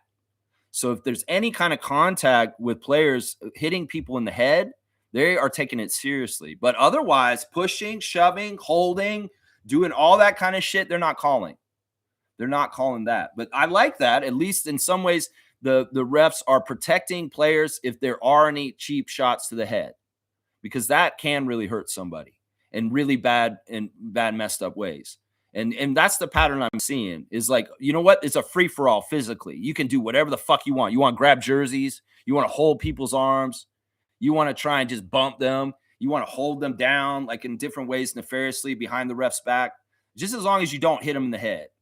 Just as long as you don't hit them in the head. That's really kind of the line I'm seeing right here. But yeah, I thought Kata should have gotten thrown out. And Garza had a dirty play also where he smacked somebody in the face. And that was not a basketball play either. We were lucky Scotty didn't get called for a take foul on that one play that was frustrating where they got the ball all of a sudden and Peyton started to run and Scotty fouled him real quick. That may have possibly should have been a take foul, honestly, guys. Yeah, and Boston had a good case on that one. KT's here. Good to see you, Kareem. I'm not even holding anyone accountable anymore until we address the real issue here, and that's lack of depth at the center position. Everyone is just out of position and rotations become handicapped. Wait, what the fuck am I saying? They didn't have Jaylen Brown. Yeah, who cares about that? That's just one player. And once again, don't come down on the Raptors just because Jaylen Brown sat out and Jason Tatum hasn't been available. Don't come down on them for that. These teams are good even without some of their best players. I mean, that can easily make you want to pile on the Raptors. It was like, oh, no, and even Jaylen Brown was out, and we missed this opportunity. You're damn right we missed an opportunity, but let's not paint it to be even worse than it is in our own minds by setting all these different parameters around it. No, let's just say that we got outworked and out-hustled and out-physicaled by a Celtics team that has more veteran experience playing that style than we do, and our young pups got a lesson on how it is in the NBA and how you have to be to win. That's what it is right there. Forget about who's there or who isn't. We could say, yeah, we were missing two starters just like they were, and it's even. Jason and Jaylen are out. Well, RJ and Yak are out, and that's even right there. So let's not even make this a thing like that, I agree. This is getting worse and worse, and in some ways, I'm sick of this shit of getting out-rebounded because in some ways, Bobby, I don't know what you're doing, bro. We need help right now. So you need to do this as soon as possible. The good news is they're saying that Yak's problem isn't going to be a problem forever and that we're just working through it. He has his good and bad days, is what it is. Well, Dr. Alex, all your success with Brandon Ingram this year, can you divert some of that success towards Jakob Poeltl? Because the beats of when he's playing and when he isn't aren't lining up with helping us to win. And we need that man out there ASAP. So please fix Jakob Poeltl, my guy. Please. All right, let me go do the rest of the box score with these guys. And I'm not going to be nice. I'm going to tell you that right now. Scotty, we'll start with you. I liked you on the little guards to start. I thought that was really inventive. I thought that was smart. I thought it was effective. You absolutely tied up Peyton Pritchard in the first half. Unfortunately, we can't clone Scott and have like 4 of you out there. That would be great because then we could tie up a bunch of different people all at once. And in some ways, Colin Murray Boyles, you want to be more like Scotty? Well, mimic him and start doing defense like him. And then you can help us. You know, one of the things that would have been nice in this game is if we didn't have the G League guys gone, like Trevor's saying. It would have been nice to have Chucky Hepburn and Elijah Martin to play against White and Pritchard because they did play against them a little bit in the first time we played them. And there was a lineup that had Shed and Hepburn out there that absolutely was tying up White and Pritchard. And then you had Scott down low to be able to stop people like Keita and Garza. But we don't have those guys because they're in Orlando with Andrew Jones and they're busy down there. I would have been nice to have them. Now, unfortunately, IQ, you know, he did a great job on defense to start the game, and IQ was playing really well in the first quarter. He just wasn't making any shots. He was doing everything in all kinds of different ways, and I was really impressed with Emmanuel, and I was happy with what he did in the first quarter. But as the game went on, his game went to shit. And same with Scott. Scott started really well. They had amazing energy. They were coming out there and doing it right. They had the lead by halftime. And, you know, the first half was a good half. They really did play the first half right. The second half, just everything went to shit. Now, one thing I want to ask the Raptors, why didn't y'all go inside more? You know, the Celtics got their three-pointer taken away from them by you guys, and they managed to go inside more to change the game and still win. But you guys, you know, Scott, you have such an advantage. Why aren't you just going crazy in the post down low? Oh, is it because it's hard? Is it because these guys hit you and it's unfair and you're taking a lot of physical contact and you don't really want it? You're shying away from it. In some ways, you got to go into the cauldron to get hardened through the fire. And in some ways, you got to go down there and do it because you're going to have to do it at some point in your career. And in some ways, that's the winning play right there, is getting Scott down low in the post, trying to work around in there against smaller defenders like you had mismatches over and over again. You've got Sam Hauser guarding you. You got Derek White guarding you. You got Peyton Pritchard guarding you. You should be taking them inside and dominating them, Scott. You know, seriously. And I get it. You can try and make those shots and you think you got it, but they foul you and they don't call it and you just miss the shot. You get frustrated. You run over and you grab the rebound and you dunk it on them. Yeah, that's the right attitude. That's the right attitude. But not anything is easy in this league. And if you're trying to coast on your talent and just coast through the game and just do what you can do on an easy level, you need to try harder. You need to go out there and do more. And you need to go against that energy that's so hard to go against and bring your own energy that's so hard to go against it. Because, man, 5 for 15 ain't going to cut it, Scott. Seriously. And if it's these guys are fouling you and you're not getting respect, you only got one foul shot, I get it. That's for sure. That's for sure. Sean Wright was not our friend last night. None of those refs were calling jack shit. JB DeRosa, Cherie Mitchell. None of them were. So, Scotty, 12 points in 33 minutes. You're not helping. You're not chipping in your part. You need at least 20. And if the bench ain't doing jack shit, 2 of the other starters ain't doing jack shit, and you get only 12 points, that's a fail. That's a fail, Scott. That's not enough. That's not enough. 1 for 5 from 3, 9 rebounds, 6 assists, 4 turnovers. And 2 blocks, a -10. Scott, I'm going to leave you alone now. Emmanuel, like I said, you started so good. Scott, this is what Darko said about Emmanuel. He said, look, he just didn't make his shots. They will fall tomorrow. Well, I hope you're right, Darko. I hope we see Emmanuel quickly come out blazing and absolutely scoring like crazy. I don't know. In some ways, I don't know. Maybe people that watch this show are in contact with people on the team. Because Emmanuel came out with a different energy last night onto the court. He was very serious. Like before the game, he wasn't all smiley. He was very serious. He did the speech to the crowd. He took the mic and he said, "Happy holidays from the Raptors." It was really cool. And I like seeing that. Um, and I did see Emmanuel kind of expanding to other areas of his game than just his shooting in the first quarter, in the first half. He was doing things like trying to get rebounds and assists. And I love that. I love that. It's just his shot didn't go in. And even later, he had like really good, easy shots in the lane that just didn't go in too. So it was tough. It was a tough night for Emmanuel Quickly. Only 3 points, 1 of 12 from the field. And, Jack said it on the broadcast, and this is probably fueling a lot of the fire of the Raptors nation that want to be angry and pissed off. Jack said it himself on the broadcast, Emmanuel, you make this amount of money, you need to be better. And oh man, I know Fiercey said that on the Discord server. She said in a message, "Oh Jack, now you're giving them the reason, the fuel for the fire to criticize Emmanuel Quickly." Because Jack Armstrong said on the broadcast, if you make that kind of money, you need to do better. Well, Jack's right.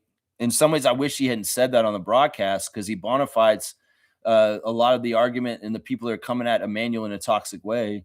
And I don't want that. I want you to just win, Emmanuel. I mean, look, I can see what you were doing last night was trying to figure out other ways you can contribute to help them win other than just shooting a lot of threes and scoring yourself.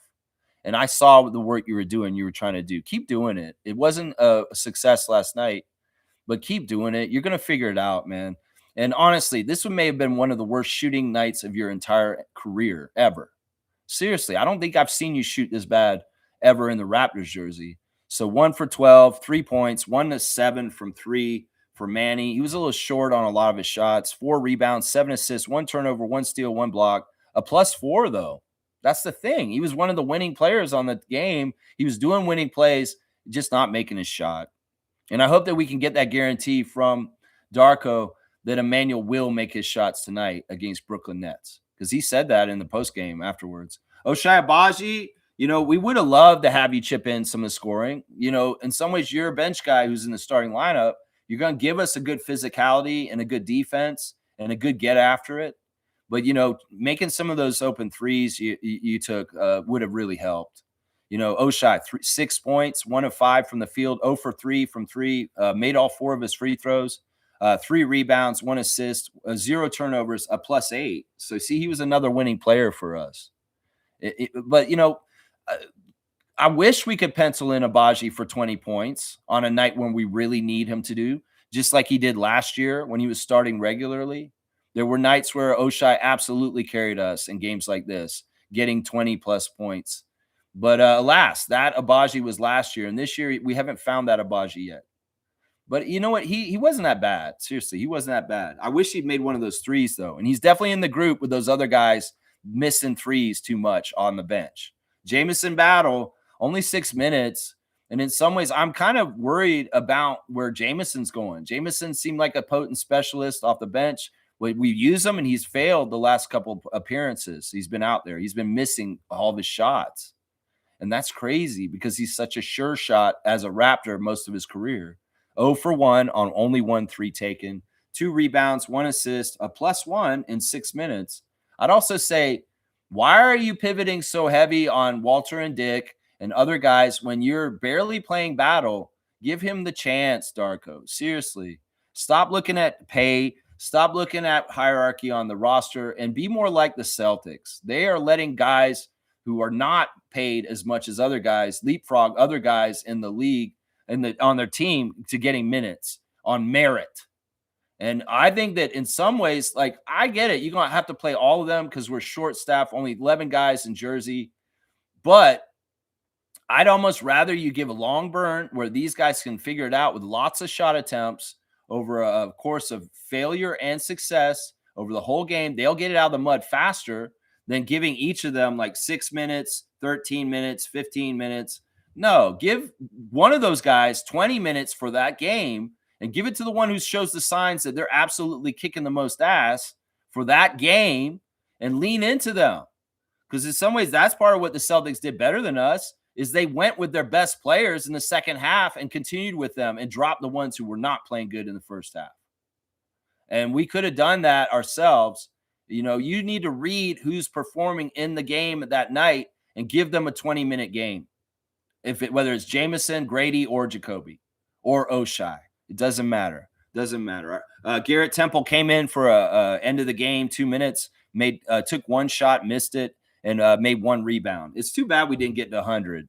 Like seriously, I was really hoping y'all would at least get to 100, but you got stuck on 96 for the last 5 minutes of the game. Didn't fucking get past it. That's crazy. Let's see. Also, Jamal Shed, 24 minutes, 6 points on 2 of 5 shooting, 2 of 4 from 3, 3 rebounds, 2 assists, and 1 turnover, a minus 15. Yeah, not one of the better games for Shed. He was expending a lot of energy chasing those guys around. In some ways, that's, there were a couple of defensive lineups we had out there that were badass. It was like Brandon with 4+ defenders. It was like Brandon with Oshai, Jamal, Colin, and Scotty. Those were good lineups, Darko. Those are really good defensive lineups. And Brandon, when he's playing defense, he doesn't look out of place with that team. And that's a very good defensive team. So put a pin in that one with Shed and Abaji in the backcourt with Colin Murray Boyles and Scotty at forward and Brandon also out there. But yeah, Shed, disappointing game. And I have to, you get a pass a lot of times over Walter and Dick, but you need to be lumped in with them for last night because we've gotten a little bit of used to you hitting some big shots for us at times and helping us when we're in bad shape. And just 2 threes right in a row at one point when you're really trying to help us, that's not enough. We need it in other places. Jacoby Walters, frustrating, man. He was a minus 29 last night. That's the worst of all of them. 15 minutes and a minus 29, Jacoby. What are you doing, bro? Come on now. Get back to the basics. Get some confidence and do what you're supposed to be doing. 7 points for Jacoby, 2 of 6, 2 of 5 from 3, 1 of 2 from free throw, and 1 block. And that's really all he did. He was really disappointing. Him and Grady had a couple of bright spots, but overall, they're just not cutting it right now. In some ways, they don't look like NBA players. That's the problem here. They look like guys that are too small to play in the NBA, too weak to play in the NBA, and you guys don't look like you belong in the NBA. And that's sad because in some ways, I know Grady's skinny, and I know Jacoby's undersized to a degree. But it's looking like that, man. Grady Dick, 13 minutes, 5 points, 2 of 4, missed both his threes. They were wide open. 1 assist, 1 steal, a minus 21. Like I said, there was that one little section where Grady woke up and played old school Grady, where he was just going after it. And that's the energy, and that's the way you need to play Grady Dick. You got to be scrappy. And if you're not being scrappy, what are you doing? So scrappy do. All right? Scrappy do. There's my go over on the Raptors box score. Yeah, big props to Peyton Pritchard with his double-double, 33 and 10, and 7 rebounds to boot. Man, crazy. And Garza absolutely killed us inside, man. Absolutely killed us. Jimmy's saying this. I think Darko waited too long to call that timeout in the 4th, and he should have subbed Brandon in earlier. And people need to get benched if they play like crap or learn to utilize their skills properly. Like I said, if you're not hitting your shots, find other ways to contribute to winning. Seriously, that can help us win. Brandon and Sandro make a lot of points. Scotty, chip in. Emmanuel, chip in. But if you guys can't make any shots, do the winning plays the other places in the other departments. Scott, if you're 5 for 15, go ahead and say, I'm getting all the rest of the rebounds for the rest of the game. I'm going to beat Garza. I'm going to take Garza down myself, even though he's a load and he's some sort of weird man mountain. So, you guys got to take these challenges as they come during the game. And Scotty, you being the Swiss Army knife, the guy who can fill any kind of role, you need to look at it in the game and say, what does my team need the most from me right now? Okay, I need to neutralize Luka Garza. That's what you needed to look at. And you should have been tethered to him, and you should have been bodying him on every single fucking thing he wants to do. I know it's a long night, and I know that man's physical as hell, and he's dirty as fuck playing like Bill Laimbeer, but somebody has to do it. Somebody has to match that. Jakob's not out there to match it. And in fact, Jakob could have very easily done most of the work to negate Garza last night. So, yeah, why I really wish Jakob had played. It would have solved a lot of the issues last night. It really would have, man. It's crazy. Let's see. Isaac saying this. Happy World Basketball Day, December 21st, 1891. Americans often overlook the fact that the game was invented by a Canadian only 77 years after the White House burned down. Okay, fun facts with Isaac. We're going to give him a dunk for being informative.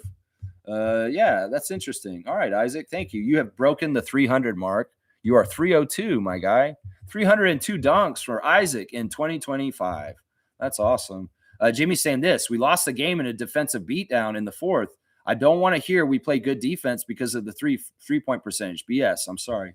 Well, if that was the defensive, look at it this way: when they came up with the plan for how they wanted to play the Celtics, that was the plan, and they executed that. They said this is where our emphasis is, and they did a good job on that. It's just that they found a different way to beat us, and we did not adjust and go and stop that way. That's it right there. That's it right there. No one needs to get traded or fired, but we need to do better if we want to take ourselves serious. Yeah. Yeah. This is the regular season, guys. This is old stuff for us, right? We got to look at the perspective of like, look, we had games like this last year too, right? And we were only winning 30 games. This year we're going to win way more than 30 games. And it's all like levels. And, like we said, the development's not linear. There's ups and downs.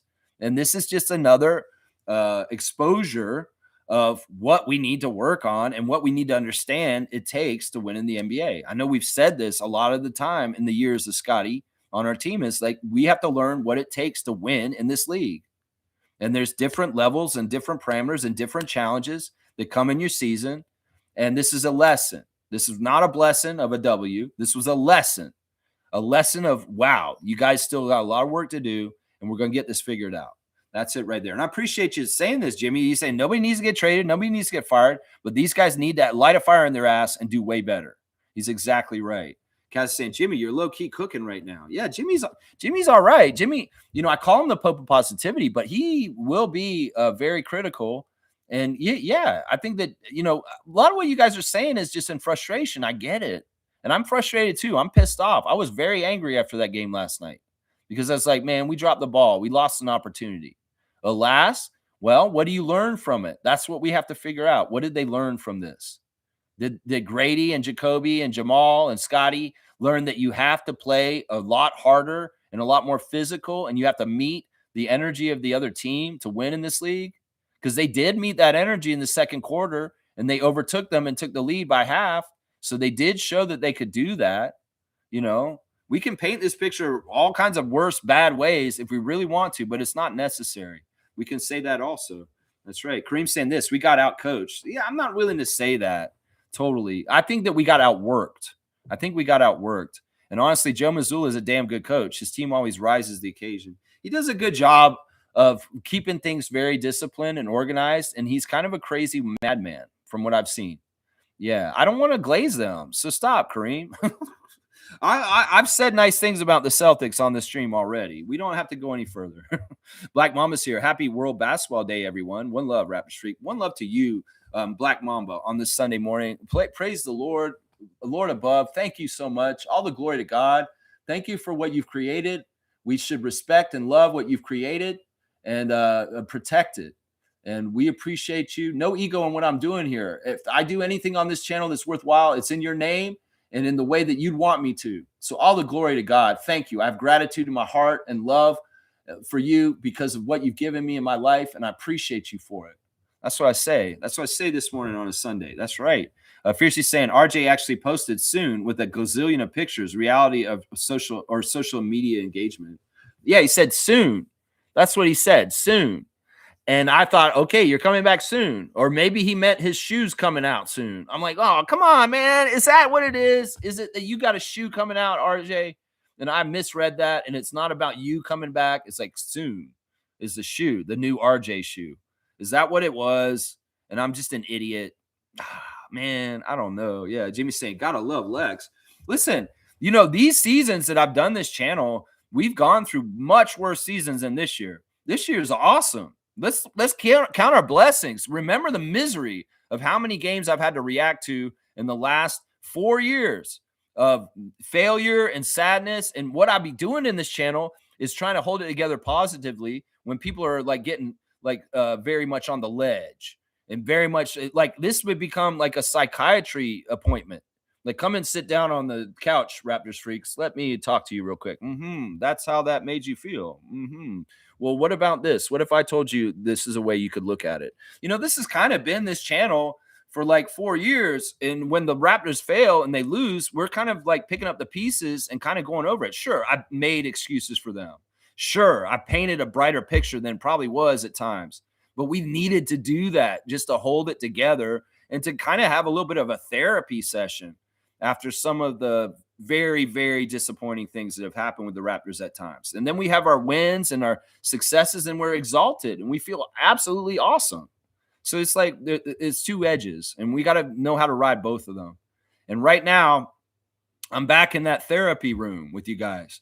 And in some ways, we've got to pick up the pieces and think about it and make it constructive going forward from what it is instead of destructive, because that's the big thing right there. It's like we could go crazy and just get pissed off and immaturely just lash out and be mad. Or we could actually look at it for what it is and try and be constructive and looking towards the future and how we build and grow from this. That's it right there. That's it right there. That's right. Black Mama's saying Peyton is a big guard, 6'1", 198, plays in the post too. He was going to fry whoever guarded him last night. Man, we need a center that can pass out the lasers for threes. Yeah, Peyton was interesting. At one point, Matt Devlin called him Bob Cousy. That was such an old school throwback call, Matt Devlin. Say he's doing moves down there like Bob Cousy. I'm sure if the Boston fans heard Matt Devlin say that in the highlights, they'd be like, "Man, that's cool." The Raptors announcers giving a throwback like that from our history. Yeah, that was some interesting stuff he was doing down underneath the basket with his pivot foot and switching around and avoiding the defenders, the taller defenders, and very savvy with getting the layups to go in.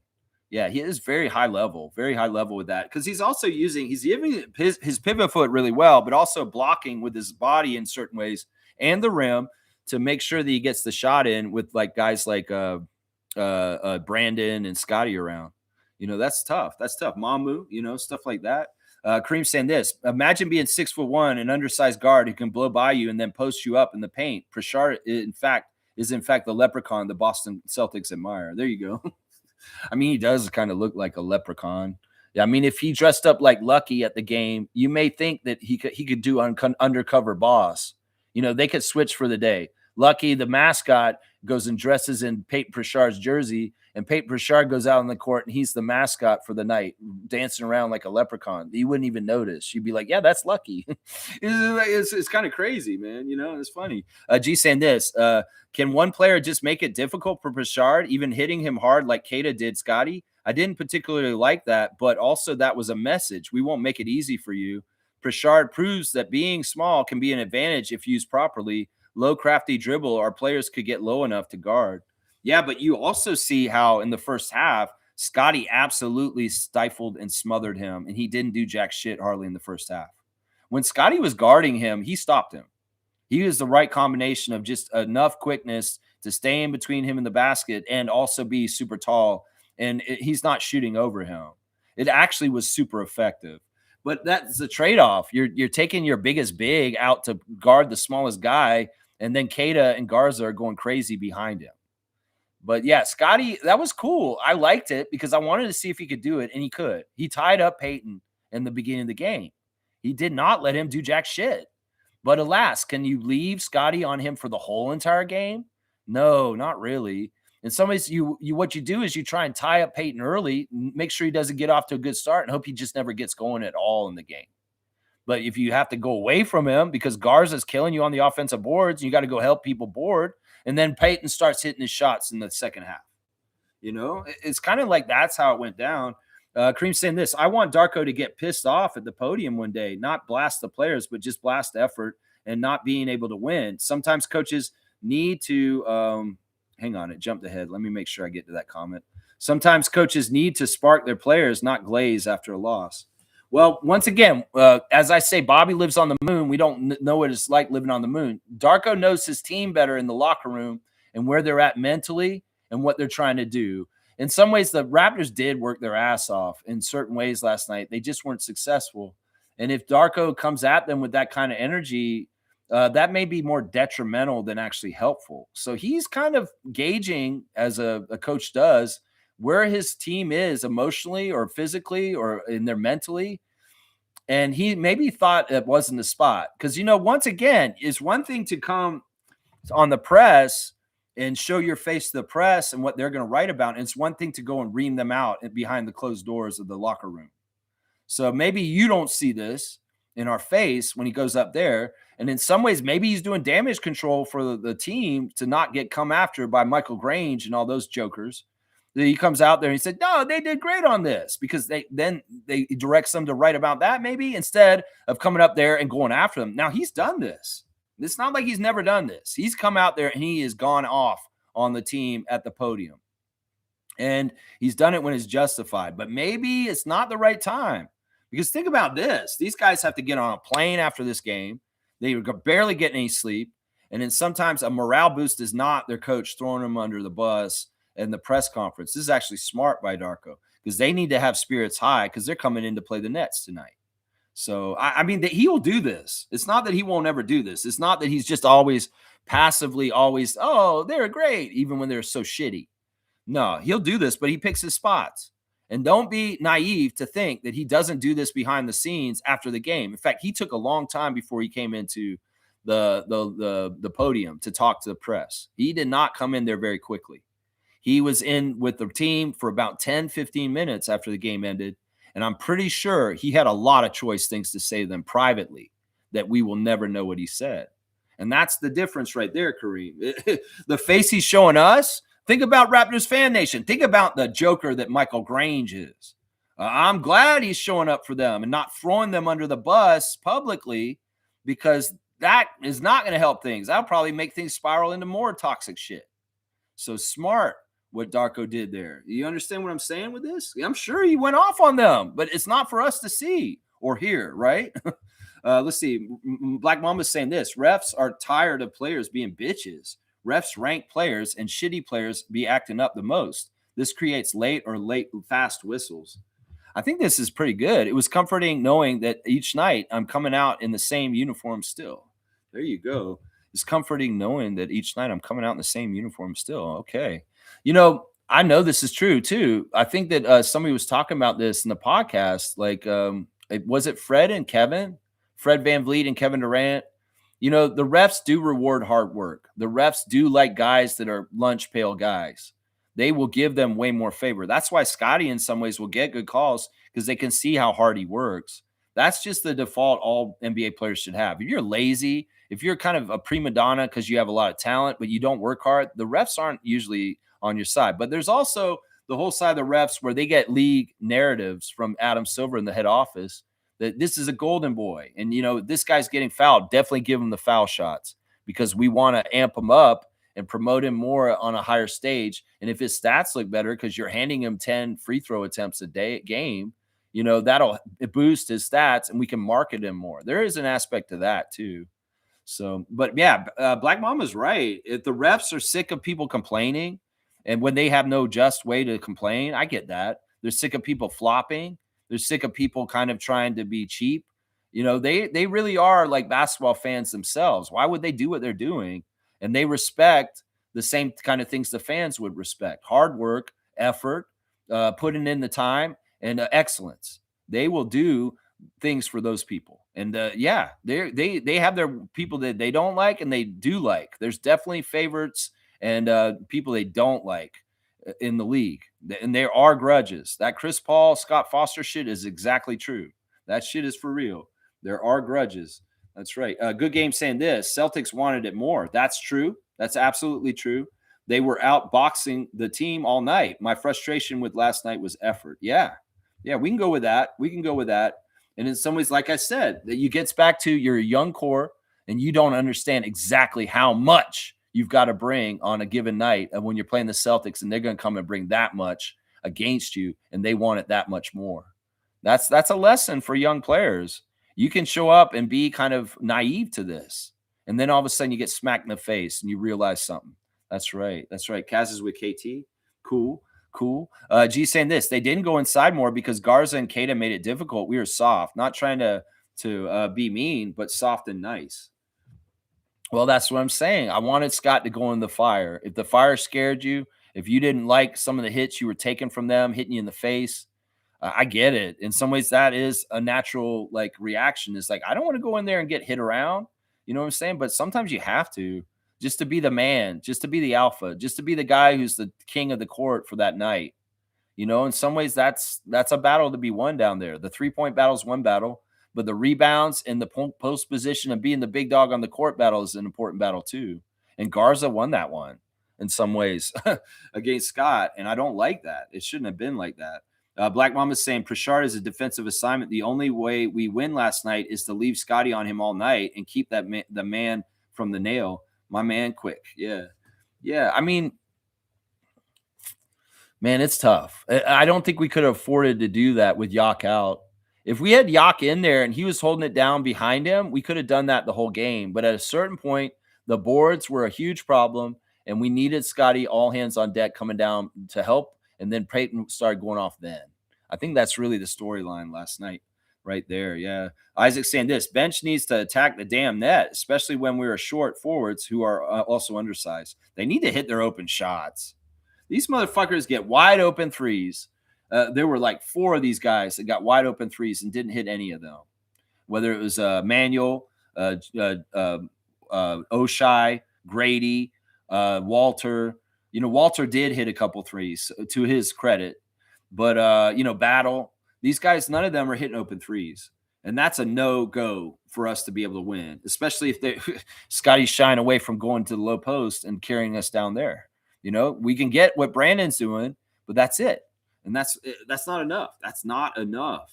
Fiercely saying congrats to Dr. Alex McKechnie for his nomination to the Naismith Hall of Fame. Yeah, he's not in yet. This list, I don't know if they're nominated, they're going to get in for sure, or they're on the short list to possibly get in. Like, I'm not totally sure. Like, I think that they're the ones they're considering, and then they'll finalize who it's going to be. Or maybe he is in. I'm not totally sure. Because there's a lot of lists. I mean, he's not the only one that has a Raptors connection on the list. Marc Gasol is on the list as an international player, and so is Jorge Garboza, who we just had his birthday this past week.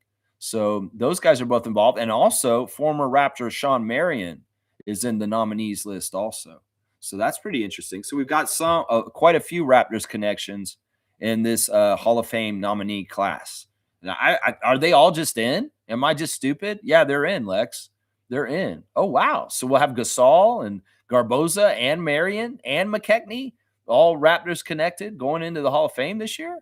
That's fantastic. If that's true, I'm not totally sure. Kaloy saying this, disappointing loss last night, but we know the Celtics have that championship program. Backup 7-footer severely needed. IQ not shooting well is acceptable, but that defensive effort isn't. He started well with it, but it dropped off as the game went on. It just dropped off. And like I said, they punched us in the face and we didn't punch back right. And we didn't meet that energy right.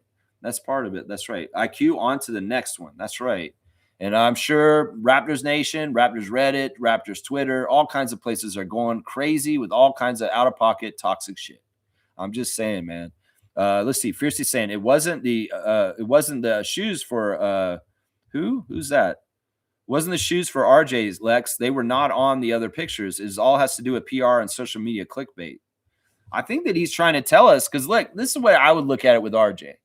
If he put up the thing soon, that means he's anxious to get back. Like, he probably hates being out this period of time, because honestly, he can tell that he would be helping us win a lot of these games that we've been losing while he's been out. So he's probably super anxious to come back. In fact, he probably got good news that day, a couple of days ago, and they said, yeah, you're close. We're letting you practice. He's Darko said it last night before the game. He said, RJ's been running. RJ's been running in practice. He's been getting in physicality, but he has not been in full practice in contact with the other players. But they're going to start that this weekend, and maybe he's going to be doing it now. But yeah, it could very well be that RJ got the information from them saying, yeah, you're close to coming back. And he's just super excited, because I kind of remember him doing this before when he was out another time, where he kind of signaled that he's coming back, and he says soon. And I think it's really that he's just anxious to come back, and he wants to let us know that he is coming back soon.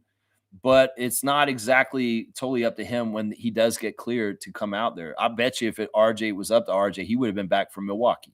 He would have been back for Boston if it was up to him. But Dr. Alex and them are looking out for him the best way. He's chomping at the bit to get back. I'm telling you, that's probably what this is.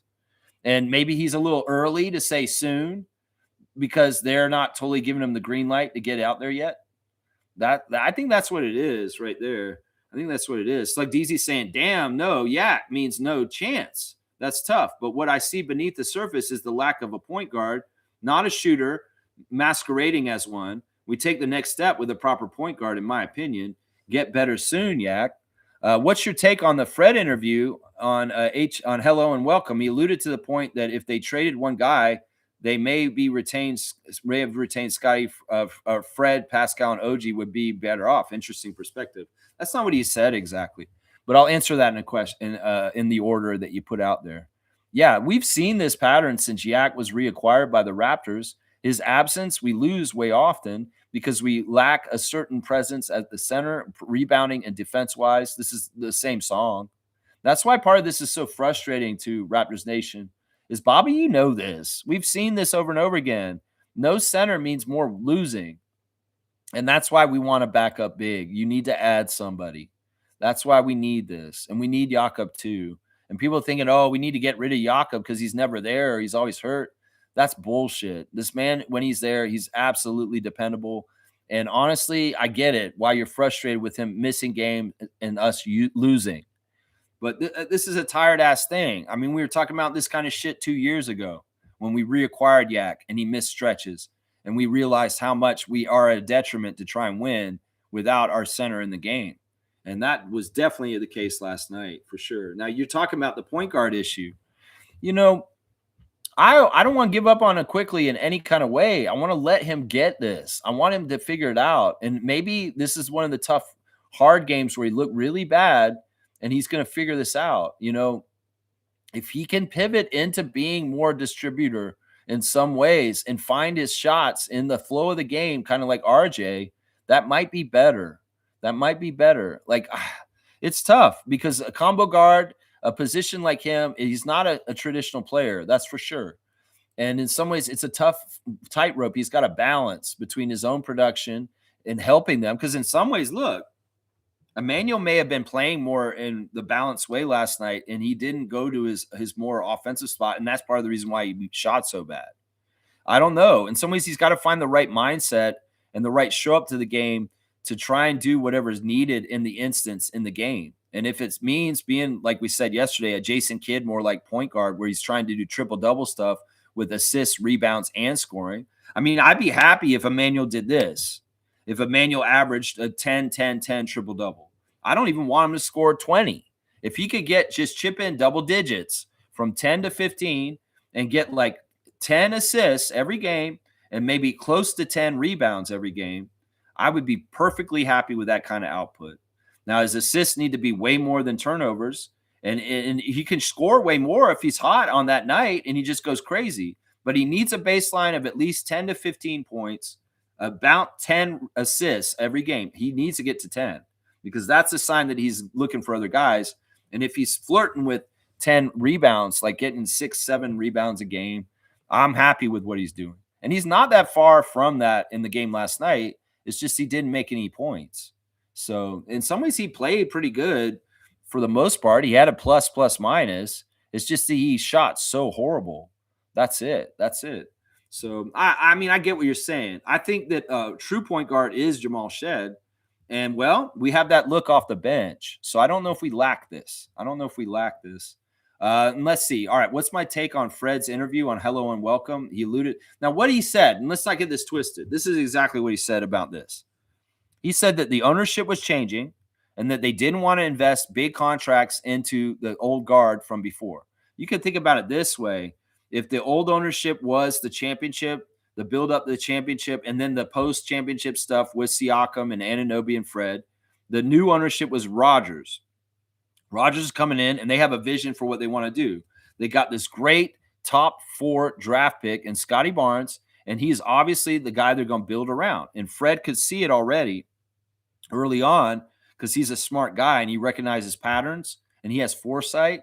He could read the writing on the wall before anybody else, and maybe even the team, that this is going to become Scotty's team, and that those guys are probably not going to be a part of it. Now, his point was, it wasn't that it's either them or Scott. No, it's that you got this high lottery pick, and he's absolutely a badass, and he's a star that's rising up. They're going to build around him, and they're going to let go of the guys from before that are about to get $40 million a year each, because in some ways it was still Tannenbaum in charge. It was still the old ownership, and them saddling the new ownership with these big contracts. Because you got to remember, it's not that Rodgers just came in as a new owner; he's been involved in the ownership the whole time.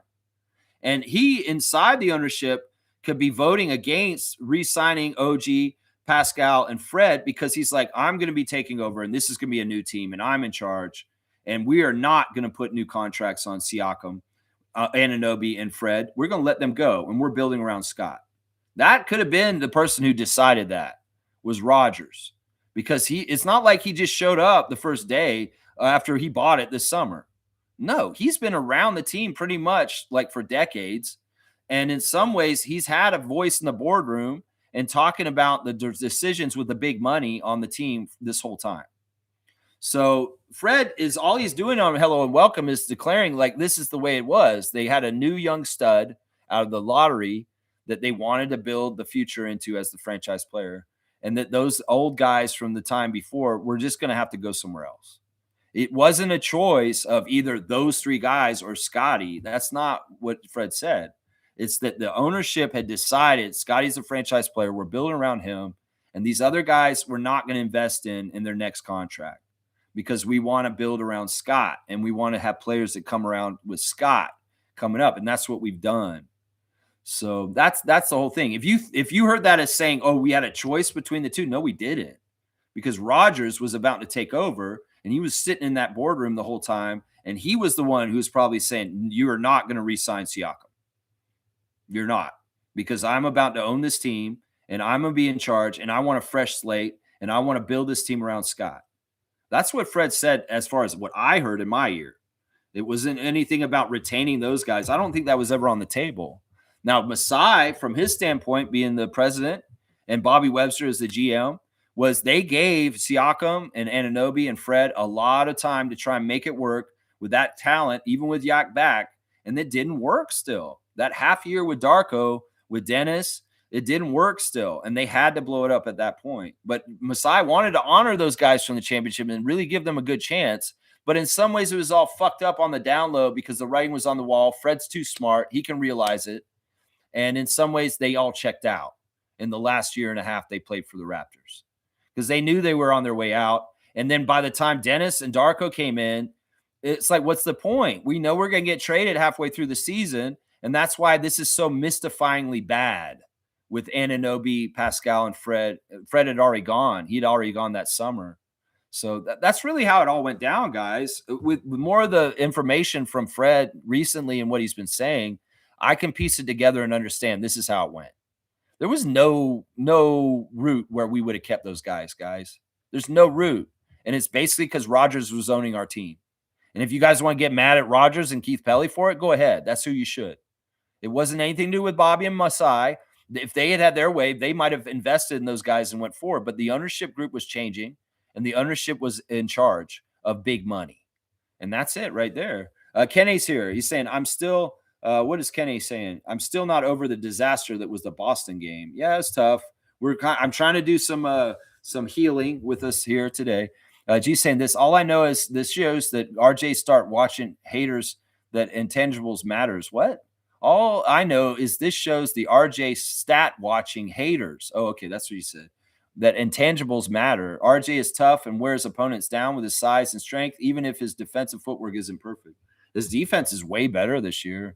It's way, way better. And I'd even argue that we've missed him defensively on this team, not just because of his middle of the lineup kind of defense on guards and on small forwards, but also RJ's a very good rebounder. He would be helping us with the rebounds right now because he goes in there and he fights for rebounds and brings them down. So that we're missing a lot of different things from RJ being out, not just that runaway train that goes to the lane and makes stuff through contact, not just that open 3-point sure shot. No, we're missing a physicality that he can do in the middle with rebounding also. That would have been helpful last night. Trust me, it would have been helpful last night. Yeah. Blackhawks saying this man-to-man coverage is atrocious on the perimeter. Darko figured out how to reduce downhill drives using Jamal and Jacoby, but he has to address the entire team on the perimeter defense. Switching is such a common thing in the NBA now, and so much is done around screens and switching. You saw how Peyton ran past the same screen twice. He'd go this way and then that way, and he's like cutting him off from covering him by going past Kata twice. Like you go this way, and they try and fight around, and then you go right back the other way, and then the screens absolutely got him, and he's free. There was a lot of that. There's a lot of that. So yeah, I don't know. Like it's very hard in the NBA to avoid setups for mismatches because there's so much peeling off and so much switching going on in the NBA right now. And a lot of teams are gaming their offense on that right now. And the Celtics were doing that last night for sure. For sure. Isaac's saying if I was Santa, I wouldn't want to travel through the US right now. So maybe we're getting a Canadian Santa this year for Christmas. We just got to stay off the naughty list and put RJ on our Christmas wish list. I don't know what to do with this comment. This is, I guess, for holiday cheer. I'll give you a dunk, even though, yeah, why not? I don't want to be a Scrooge. This is a weird one, man. 305. You're on 305 now, Isaac. Yeah, you're going past the 300 mark. That's pretty good. Wayne's here. Good to see Sergeant Wayne Strainer. Morning, Raptor Freaks. No surprise last night. We're number 5 or 6 team. Boston has a system irrespective of a personality, plug and play. That's why Lex's early take that Boston would be a bust was wrong. Yeah, well, my early take was, Jason Tatum's out. You guys will feel that feeling. And then I saw them unload Drew Holiday, Al Horford, Kristaps Porzingis. I'm like, wow, they're really getting rid of all these guys, and they went really young. Now, I think the only reason why Boston is this good this year is because their young guys are advancing very fast, and they're playing way above their years of experience. They should have been a team like Indiana this year. My educated opinion looked at them on paper, and, well, they're overachieving. Some of it is also I just expected them to be like the Sixers, but they have more pride than the Sixers. So I got to give Boston more credit than that. It could have been real easy for them to just say, we're going to have a bad year and collect a good lottery pick, but they didn't want to do that. So credit to the Celtics for that. And I was wrong, Wayne. You're right. But that's why I said that. And you can see the Pacers without Halliburton are exactly what I thought the Celtics would be. A bottom of the league team because they're missing key players that are absolutely important to them. But alas, Joe Mazzulla ain't living this life to try and lose. And I have to respect that. They're way more of a serious franchise than the Sixers are. That's for sure. Because the Sixers had the same kind of thing happen to them last year, and they went and laid down on the ground on purpose to try and get VJ Edgecombe. So, yeah. Forgive me. And once again, I don't know what my percentage is on getting things right or wrong. And does that make sense why I would predict that? And, well, they proved me wrong. You're right. Trevor's saying this. Remember, it's just like the movies when they said coming soon could be 2 months from coming. Don't do that to me, Trevor. We can't have RJ out for 2 months. Don't do that to me, man. It's like DZ saying Fred threw it out there more as a what if. I understand it wasn't really just an interesting thought. We had no power over it. I mean, they all think that. I mean, they all do. Norman does too. I mean, they had designs on being that group and trying to build up that way. But, there was so much dysfunction after our championship, and they really did try and destroy us in different ways. Whether they did on purpose with Kawhi going to the Clippers right away, losing our finals MVP, that's really going to make it tough for us. And, then things that we couldn't control, like the pandemic and having to play a season in Tampa, it's not really fair to Siakam and Van Vliet and Anunoby about their period of time after the championship and trying to get out of the mud because they were in crazy circumstances that nobody's ever had to deal with in the history of the NBA. And, maybe if they had been more successful during that period of time when we had to deal with Tampa and the pandemic, maybe we would have kept them together. But there was no real promise to investing in them because there was no signs of success to build on. Does that make sense? It sucks because in some ways you'd be like, yeah, we did this Vision 6-9 thing and it didn't really go anywhere. And that's kind of part of it. And, as much as their egos would say, I wouldn't be a Raptor for my life. And that is true. Fred, Norman, and Pascal all wanted to do that. It doesn't mean that it's going to happen in the idealized way because the team's not performing to the level to justify the salaries and paying and investing in them. That's part of it too.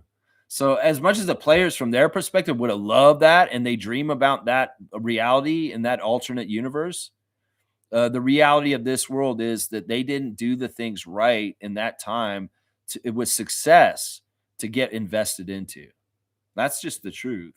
And whether it's Nick Nurse going rogue and being an asshole, shitty coach in the last year or so of being the coach of the Raptors, whether it's the pandemic, whether it's the year in Tampa, they didn't get a fair shake. I agree. And we can only say woulda, coulda, shoulda, or what would have happened if Kawhi had stayed, if there was no pandemic, if we had never played in Tampa. How good could Fred, Pascal, and OG's nucleus been? And would they still be on this team today? Much like some of the Golden State Warriors have been on their team for 15 years, much like the Boston Celtics have been able to keep their core to a degree together, that kind of stuff. We'll never know. We'll never know. And I love that these guys all wanted to stay Raptors for their whole lives. That means a lot. And honestly, they're always going to be Raptors. They're champions. They're champions. So they'll always be it. Yeah. Shaq Lindsay saying the time to act is now, Bobby. We have the pieces to build with BI, RJ, Scotty, Shed, Colin, and Sandro. If you don't want the fans to be disinterested, imagine the players like BI. BI is having a phenomenal season, has nothing to show for it. No, that's not true. That's not true at all. He has everything to show for it. He was on the Pelicans for 6 years, guy. Seriously, let's not get this twisted. Brandon is not upset, and he's nowhere near being kind of like disinterested. No, he's more interested than ever in his career right now than any point in his career because he sees the possibilities. This is just one game. Don't overreact, Shaq Lindsay. These guys are not thinking this way. Bobby needs to act now. You're right. But, the fans getting disinterested is one thing. We can't control these jokers. Some of Fan Nation are just absolute idiots, and they're toxic anyway, and they're going to act like they are. But the players are not thinking this way. Like, seriously. Brandon Ingram is enjoying his life immensely right now. There's nothing wrong with what he's doing. He's successful himself. Sure, he wanted the team to win, but he's a smart enough guy to understand what he's got going in Toronto is absolutely badass, and he's loving it. He's loving every minute of it. You can tell he has a different kind of joy with him that he hasn't had in a long time. So, yeah, I'm not going to – I don't see this, man. I don't see this as being a problem where you think Brandon's going to get disenchanted or upset. He is having the time of his life right now, whether they're winning or losing right now. They're winning way more. He's on an above 500 team, and they have real promise. What's not to like? What's not to like? Let's not paint this picture like we're a 20-win team. Come on now. Come on now. Nameless is here. Peace to you, sir. Wayne saying this, as noted before, our physicality is below the necessary level to beat plus 500 teams. I don't know if that's true. Darko is being motivational by continuing to play IQ, but he needed to sit. Can't do that in a playoff game. Hope not. The physicality difference is definitely one of the problems from last night. For sure. You're right. Now, we've beaten a lot of teams above 500, but as Matt was pointing it out, we haven't beat any teams that are top offensive teams, which is strange that we have a bad record against teams that have high octane offenses. Yeah, there's some work to be done. Once again, we don't need to be assessing anything until we've got our full roster healthy out there again. And when we have our full roster healthy out there, we get a 9-game win streak.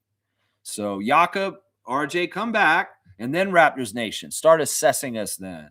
It's not the time to totally say this is who we are right now because we are missing Star J. Barrett and our big yak. That's what I say right there. Yeah. The IQ stuff, it's tough to call. It's tough to do. I've given a lot of little seedlings of what IQ could do himself to help us better. And in some ways, it's like, look, you've got to give him the runway to get his game going. And in some ways, that means getting field goal attempts, even if they seem crazy and not good shot selection.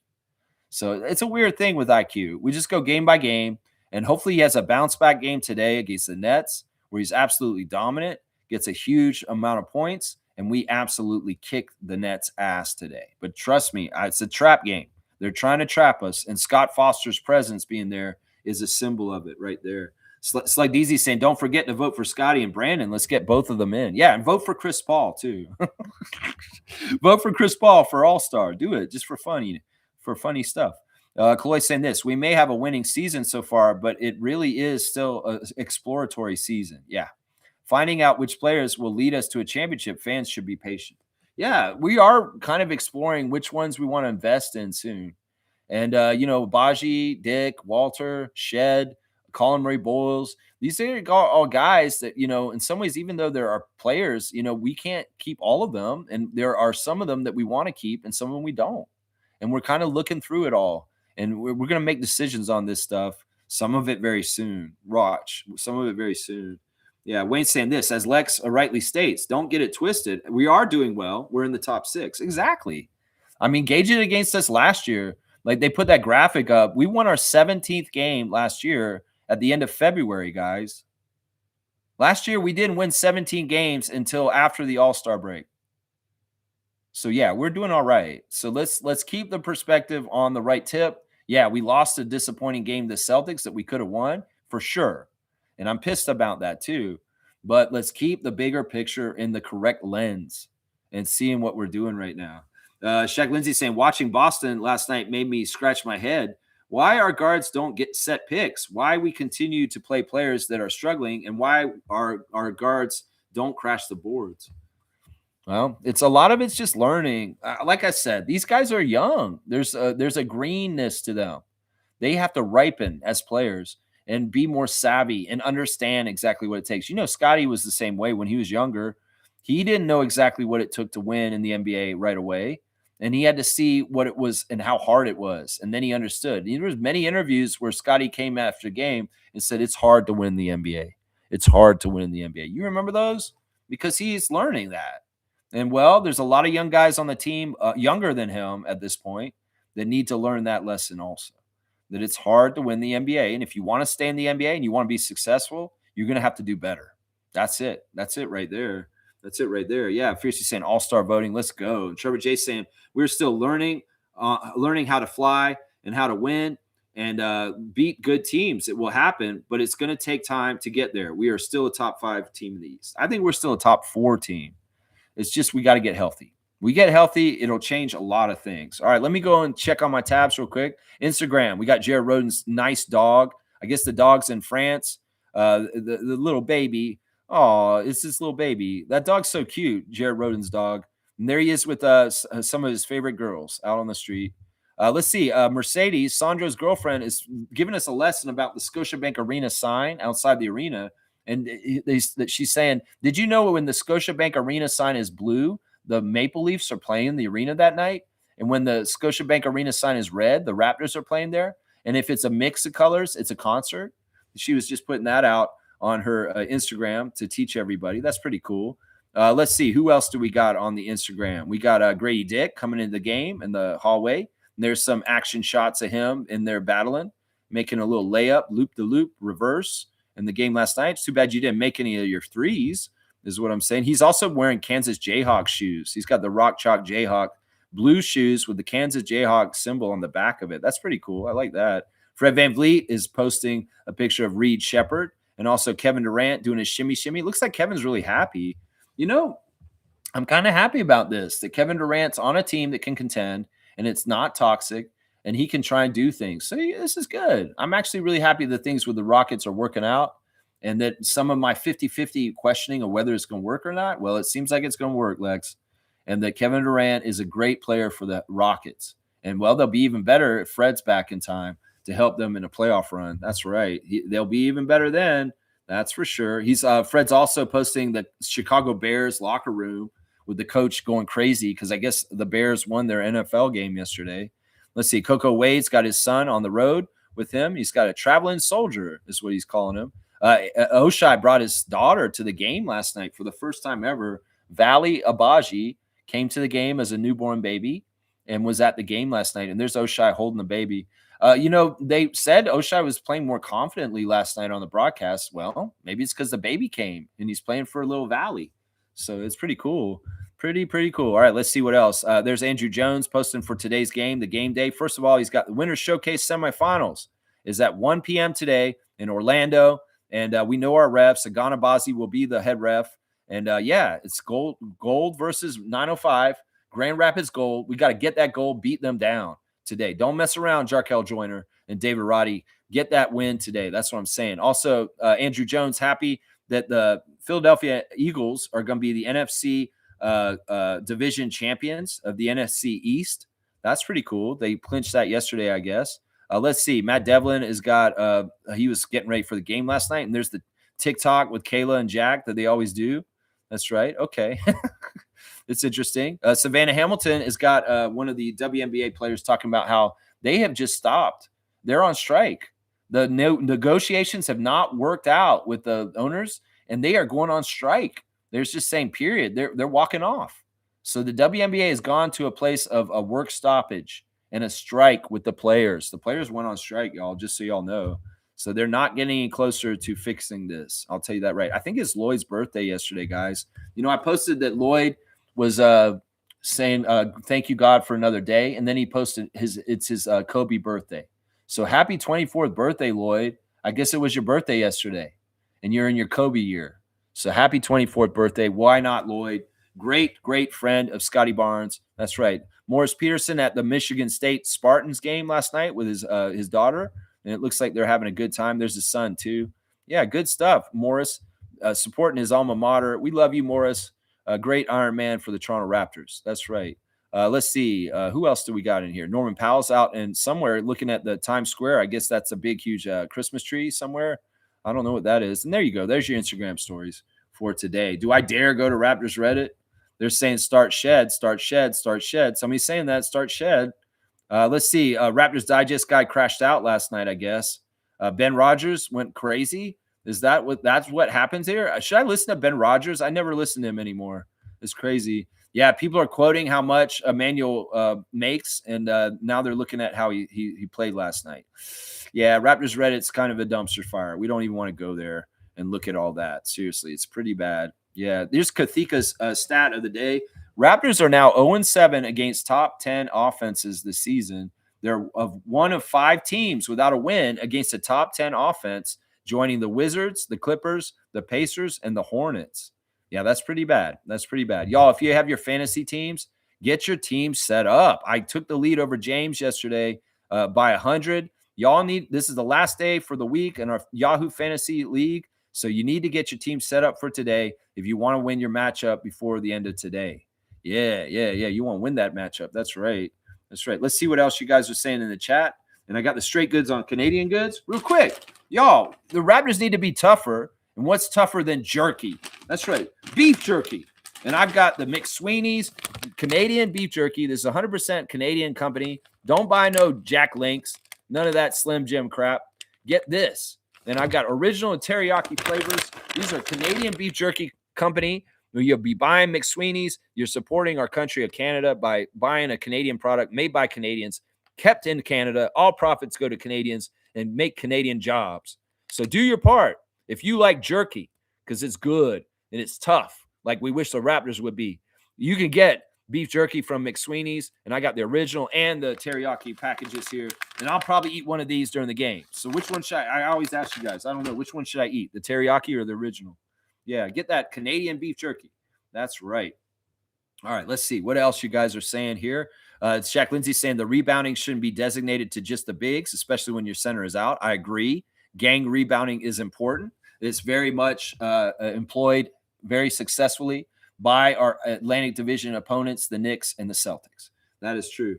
Isaac saying, I did hear Fred say that Rodgers was coming in and did not want to renew their contracts. Normally, it's just everyone else not wanting to renew their contracts with Rodgers.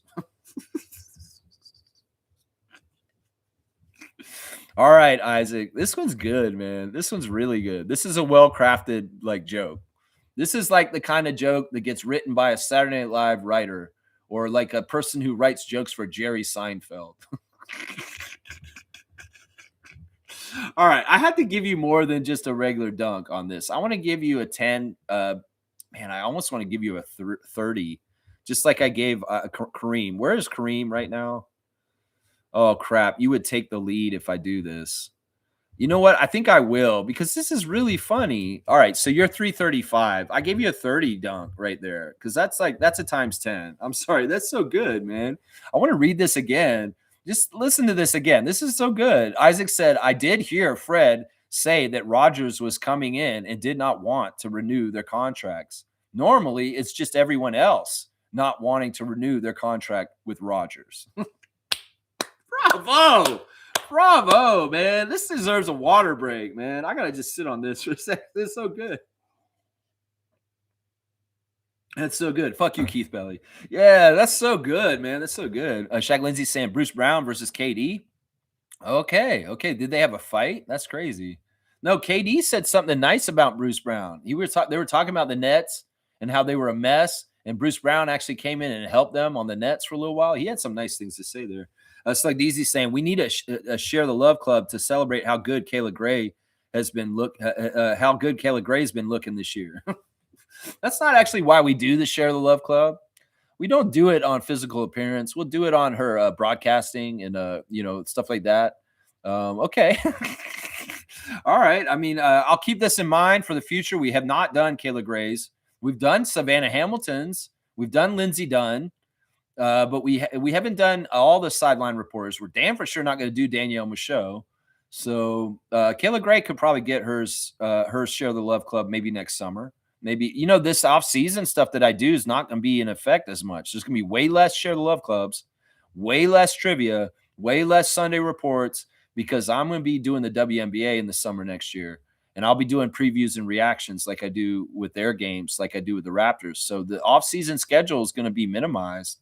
But there'll still be times where we get trivia and share the love club, like we did a share the love club for Elijah recently. So, yeah, well, I'm going to keep her in mind. I'll take this as notes like DZ, even if your reasons are not exactly why I would put her on. But, yeah, Shaq Lindsay saying this. I support the players, but the strike isn't good for the WNBA. I mean, I don't know. Maybe this gets resolved quick. Maybe this is just a ploy that they're using to get leverage in this situation right at this moment. But yeah, I would like to see the tempo play. And if they're on strike, I ain't going to see it. And maybe there will be a lot of off-season streams because of that. I'd like them to play. And I agree with you, Shaq Lindsay. A strike's never totally good, but often it's necessary for the worker. That's right. Wayne's saying this. I really want to keep Oshai. Guys like that are needed in the league, but he has to make those shots. He has to have better outcomes offensively. I'm still a Grady fan. He attacks the rim, must finish. Yeah, those guys just all collectively missed threes that they should have hit. There's been a problem with missing open shots on this team this year that should have been made. Like if that you want to be a total professional, Grady and Jameson, you guys got to come as advertised and hit the open threes because we're sick of this shit. You guys are missing open threes, and it's actually a negative effect. That's the thing. You make an open three, that really helps your team. You miss an open three, just like you miss a free throw, it's deflating and it can absolutely make your team do worse after that. So do it for your team, if not for yourself individually, for your own career. Do it for your team because every time y'all miss like that, it absolutely brings our confidence and our ability to play well down. It's like you want to build momentum. You want to build confidence, not deflate it by here's an open three for Grady. And he absolutely bricks it. That's the problem right there. Yeah. Shaq Lindsay saying, if you think a Nick Richards going to fix the problem, then we have a problem. Shooting guard can't shoot. Yeah. Nick Richard isn't a quick fix. The quick fix is RJ and Yak are healthy and we get a backup center that can do some stuff just in case. That's it right there. Maybe Nick Richards is still that guy, but he's not going to be the fix totally for us. Fiercely saying, ever since I've canceled my Rogers subscription, they've called me 3 times. I told them as long as Rogers the third is there, no thanks. There you go. You gave them the reason too. I love that. Yeah. When I canceled Rogers, I said the same thing. I said the same thing. Maybe we'll get the message. Let's see. Neil saying Nick Richard will allow other players to play in their normal position. Then you can address the defense. There's some truth to that. And Fiercely saying KD called Bruce Brown a bum yesterday. He called him a bum yesterday. Well, he said he was a good dude on Fred's podcast too. That's interesting. And Neil's saying this, when you miss your shot, only defense can get you back in the game. Well, that's part of the problem too. It's like, teams that have had success against us protect the ball really well and make their shots because we leak out and get fast break going we get good things on defense. If they protect the ball and they don't turn the ball over, we're not getting the easy cultivation of offense that gets us really going. It's the same thing in the 905 game the other day. We got smacked in the face by the San Diego Clippers, and they hit us with physicality, and we didn't know how to react at first. But then later on the game, when we busted the game open, we started playing our way and running up and down the court, and that's when AJ Lawson exploded with a bunch of points. So it's like if the Celtics protect the ball and they don't allow turnovers, we can't get out running and we can't get our offense going. Now, the first score for the Raptors in the Celtics game last night was awesome because they actually got a paint touch. They worked the ball in, and then they did hit a three for the first shot, which was Sandro, but it was a really good three because it came from the inside. They worked the ball into the paint touch, and then it kicked out, and he had a wide open three, which he nailed. That's the thing. You don't want to cold just walk up and take threes. Work that ball into the inside, and if they can get the post shot to open the game to get the first score, that's great. But if the read is you're getting doubled and the defense collapsed, get that ball out to the three-point shooter, and they have a wide open three, they're more likely to take and make. So, yeah, there's a lot to it. We could have more confident stuff. So credit Joe Mazzulla and the Celtics from taking away the pathways for us to get going and feel good and do the things that we can do to be the best offensive team we can be. If they're not letting us get out in transition because they're protecting the ball and not turning it over, that makes it tough. And if they're not missing shots so that we get rebounds and get out there, that's another way too. So, and if they're crashing the boards and we're not protecting our own basket, boom. This is a recipe for disaster for the Raptors right there. Right there. All right, let me do the recap real quick. 2:15 into the stream. The Raptors have two names on the injury list right now, Barrett and Pirtle. And unfortunately, it looks like Pirtle is day to day. They updated him. He is not out for sure today, guys. They updated while I was on the air just now. It's updated to day. So he could actually be playing today. But RJ's looking like he's probably going to be out today. On the other side of things for the Brooklyn Nets, their injuries are as such. Drake Powell is out. Haywood Highsmith is out. And Cam Thomas is out. So we're looking at a lineup of their starters, Deman, Mann, Michael Porter, Clowney, and Claxton. That's who we're looking at. The Raptors 905 will play in the semifinals of the Winter Showcase Cup at 1 p.m. in less than just over an hour. Agana Bazi is the crew chief. Italo Arujo is the referee. And Castine Evans is the umpire. Yeah, we got to be ready for that game. Andrew Jones kicks some major ass. The referees for the Raptors versus the Nets tonight at 6 p.m. Eastern. Scott Foster is the crew chief. He technically favors the Raptors, but not really. And Natalie Sago is the referee. She slightly favors the Raptors. Evan Scott is the umpire, and he favors the Nets. So the crew chief is really a ref manipulator. And if this game is close at the end of the game, Darko, expect Foster to direct all the calls to the Nets and try and help them win a game against us and give us another loss in the Atlantic Division. So be very vigilant, guys. If you're pissed off about last night, work it out on the Nets tonight and absolutely don't fuck up. I know y'all are on the second night of a back-to-back and the Nets are rested. Well, the Celtics were in the same situation and they came to our house and beat our ass. Let's carry that energy towards the Nets and beat the Nets' ass in the same scenario on this night. And don't let Scott Foster determine jack shit is what I'm saying right now. You take control of the game. You make sure that lead is high enough that the refs can't manipulate shit to help them win. That's right. That's right. That's right. Shaq Lindsay's saying we need Lawson on the bench. I can't believe I'm saying this. We could use Sarr too. Yeah, I don't know if Sarr would help, but Lawson would definitely be a good graduate up to the main roster for sure. Trevor's saying Battle missing because his time is off lack of play time, but he will get it together. Yeah, I don't know if that's exactly it. He should be potent and ready to shoot at any time. He's a professional, and he should be, when his number's called, 77, get in the game, hit threes immediately. Don't need no time to warm up. You're like that. That's who you are, Jameson. You've been this for us the 2 years you've been on the Raptors. Well, remember who you are, and don't fall in that hole with battle with Dick and Walter. You don't need to fall in that hole like that because don't go like them. Stay away from what they're doing and go the way you are and stay the potent three-point threat that you are. I'd love to see him get more time. I agree. All right, y'all. Have a great day. Let's go, Raptors. We cannot mess around. We are the more talented team against the Nets. We were the more talented team last night, honestly, and should have beat the Celtics. But we got to make sure we beat the Nets tonight. So you guys be warriors. You guys understand that the NBA is a hard league full of physicality and tough stuff, and some of it's not totally fair, and you just have to go against it and try and do your best to be successful. And tonight, I want to see a much better game. And like I said, if we get double W's today, we win both games today, Lex will be happy at the end of the night. Much different than how I went to bed last night. That's for sure. Oh, yeah, classic card. Slugged easy. Thank you. That's a production credit for you today. I know you're waiting for it. That's why. No, let's not do that. Let's not do that. Okay, yeah, we'll do this one. Yeah, thank you. I was totally going to forget to do it. Here you go. Here's the classic card of the day. If you know who this player is, go ahead and fill it in. It's not totally classic, but it's in within the last couple of years. So if you know who this player is, you go ahead and put it in. Let's see. Shaq Lindsay saying Battle will never get the minutes, especially with Dick and Oshai and JK is ahead of them. That's not necessarily true. We'll see how it changes. Jamal Murray, that is not Jamal Murray. You can see it, Fiercey. That is a Nuggets jersey, but that's not Jamal Murray. Tim Hardaway Jr. is not right.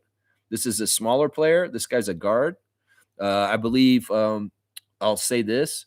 Oh, there we go. Fiercey got it. It's Monte Morris. She got it. That's right. That's a 100-point card for Fiercey Salsera. 100 points from Monte Morris. That is the card of the day. Yeah. All right. What were we talking about? We were talking about Battle and his minutes and whether he would get more time. Listen, he's just got to outshine them more and more, and then maybe he will finally overtake them. You know, another way that he gets more time is these guys get moved. And all of a sudden, like we've been saying, you move a couple of these guys, there's more time at that position. All of a sudden, Lawson's called up and Battle's getting more minutes. You know, we'll just have to see how it goes, man. We'll see how it goes. Rogers the fourth. You know, there is a Rogers the fourth. He's his son. And, well, this kid's been indoctrinated into a Mar-a-Lago world. So let's hope that he's a good kid, but who knows? I hope he's just rebellious in his teenage years. I hope that he hates his dad by the time he's 15. And that hopefully he can be that son that's like, I'm not going to do anything like my dad did. And I'm changing everything when I become the president of Rogers. You know, it's going to be like that. He probably has an older sister, and she gets passed over. Just like the things that happened in Rogers, the third's generation. He had older sisters who should have probably been in charge of Rogers, would have done a better job. But no, he's the male, and it's a patriarchy.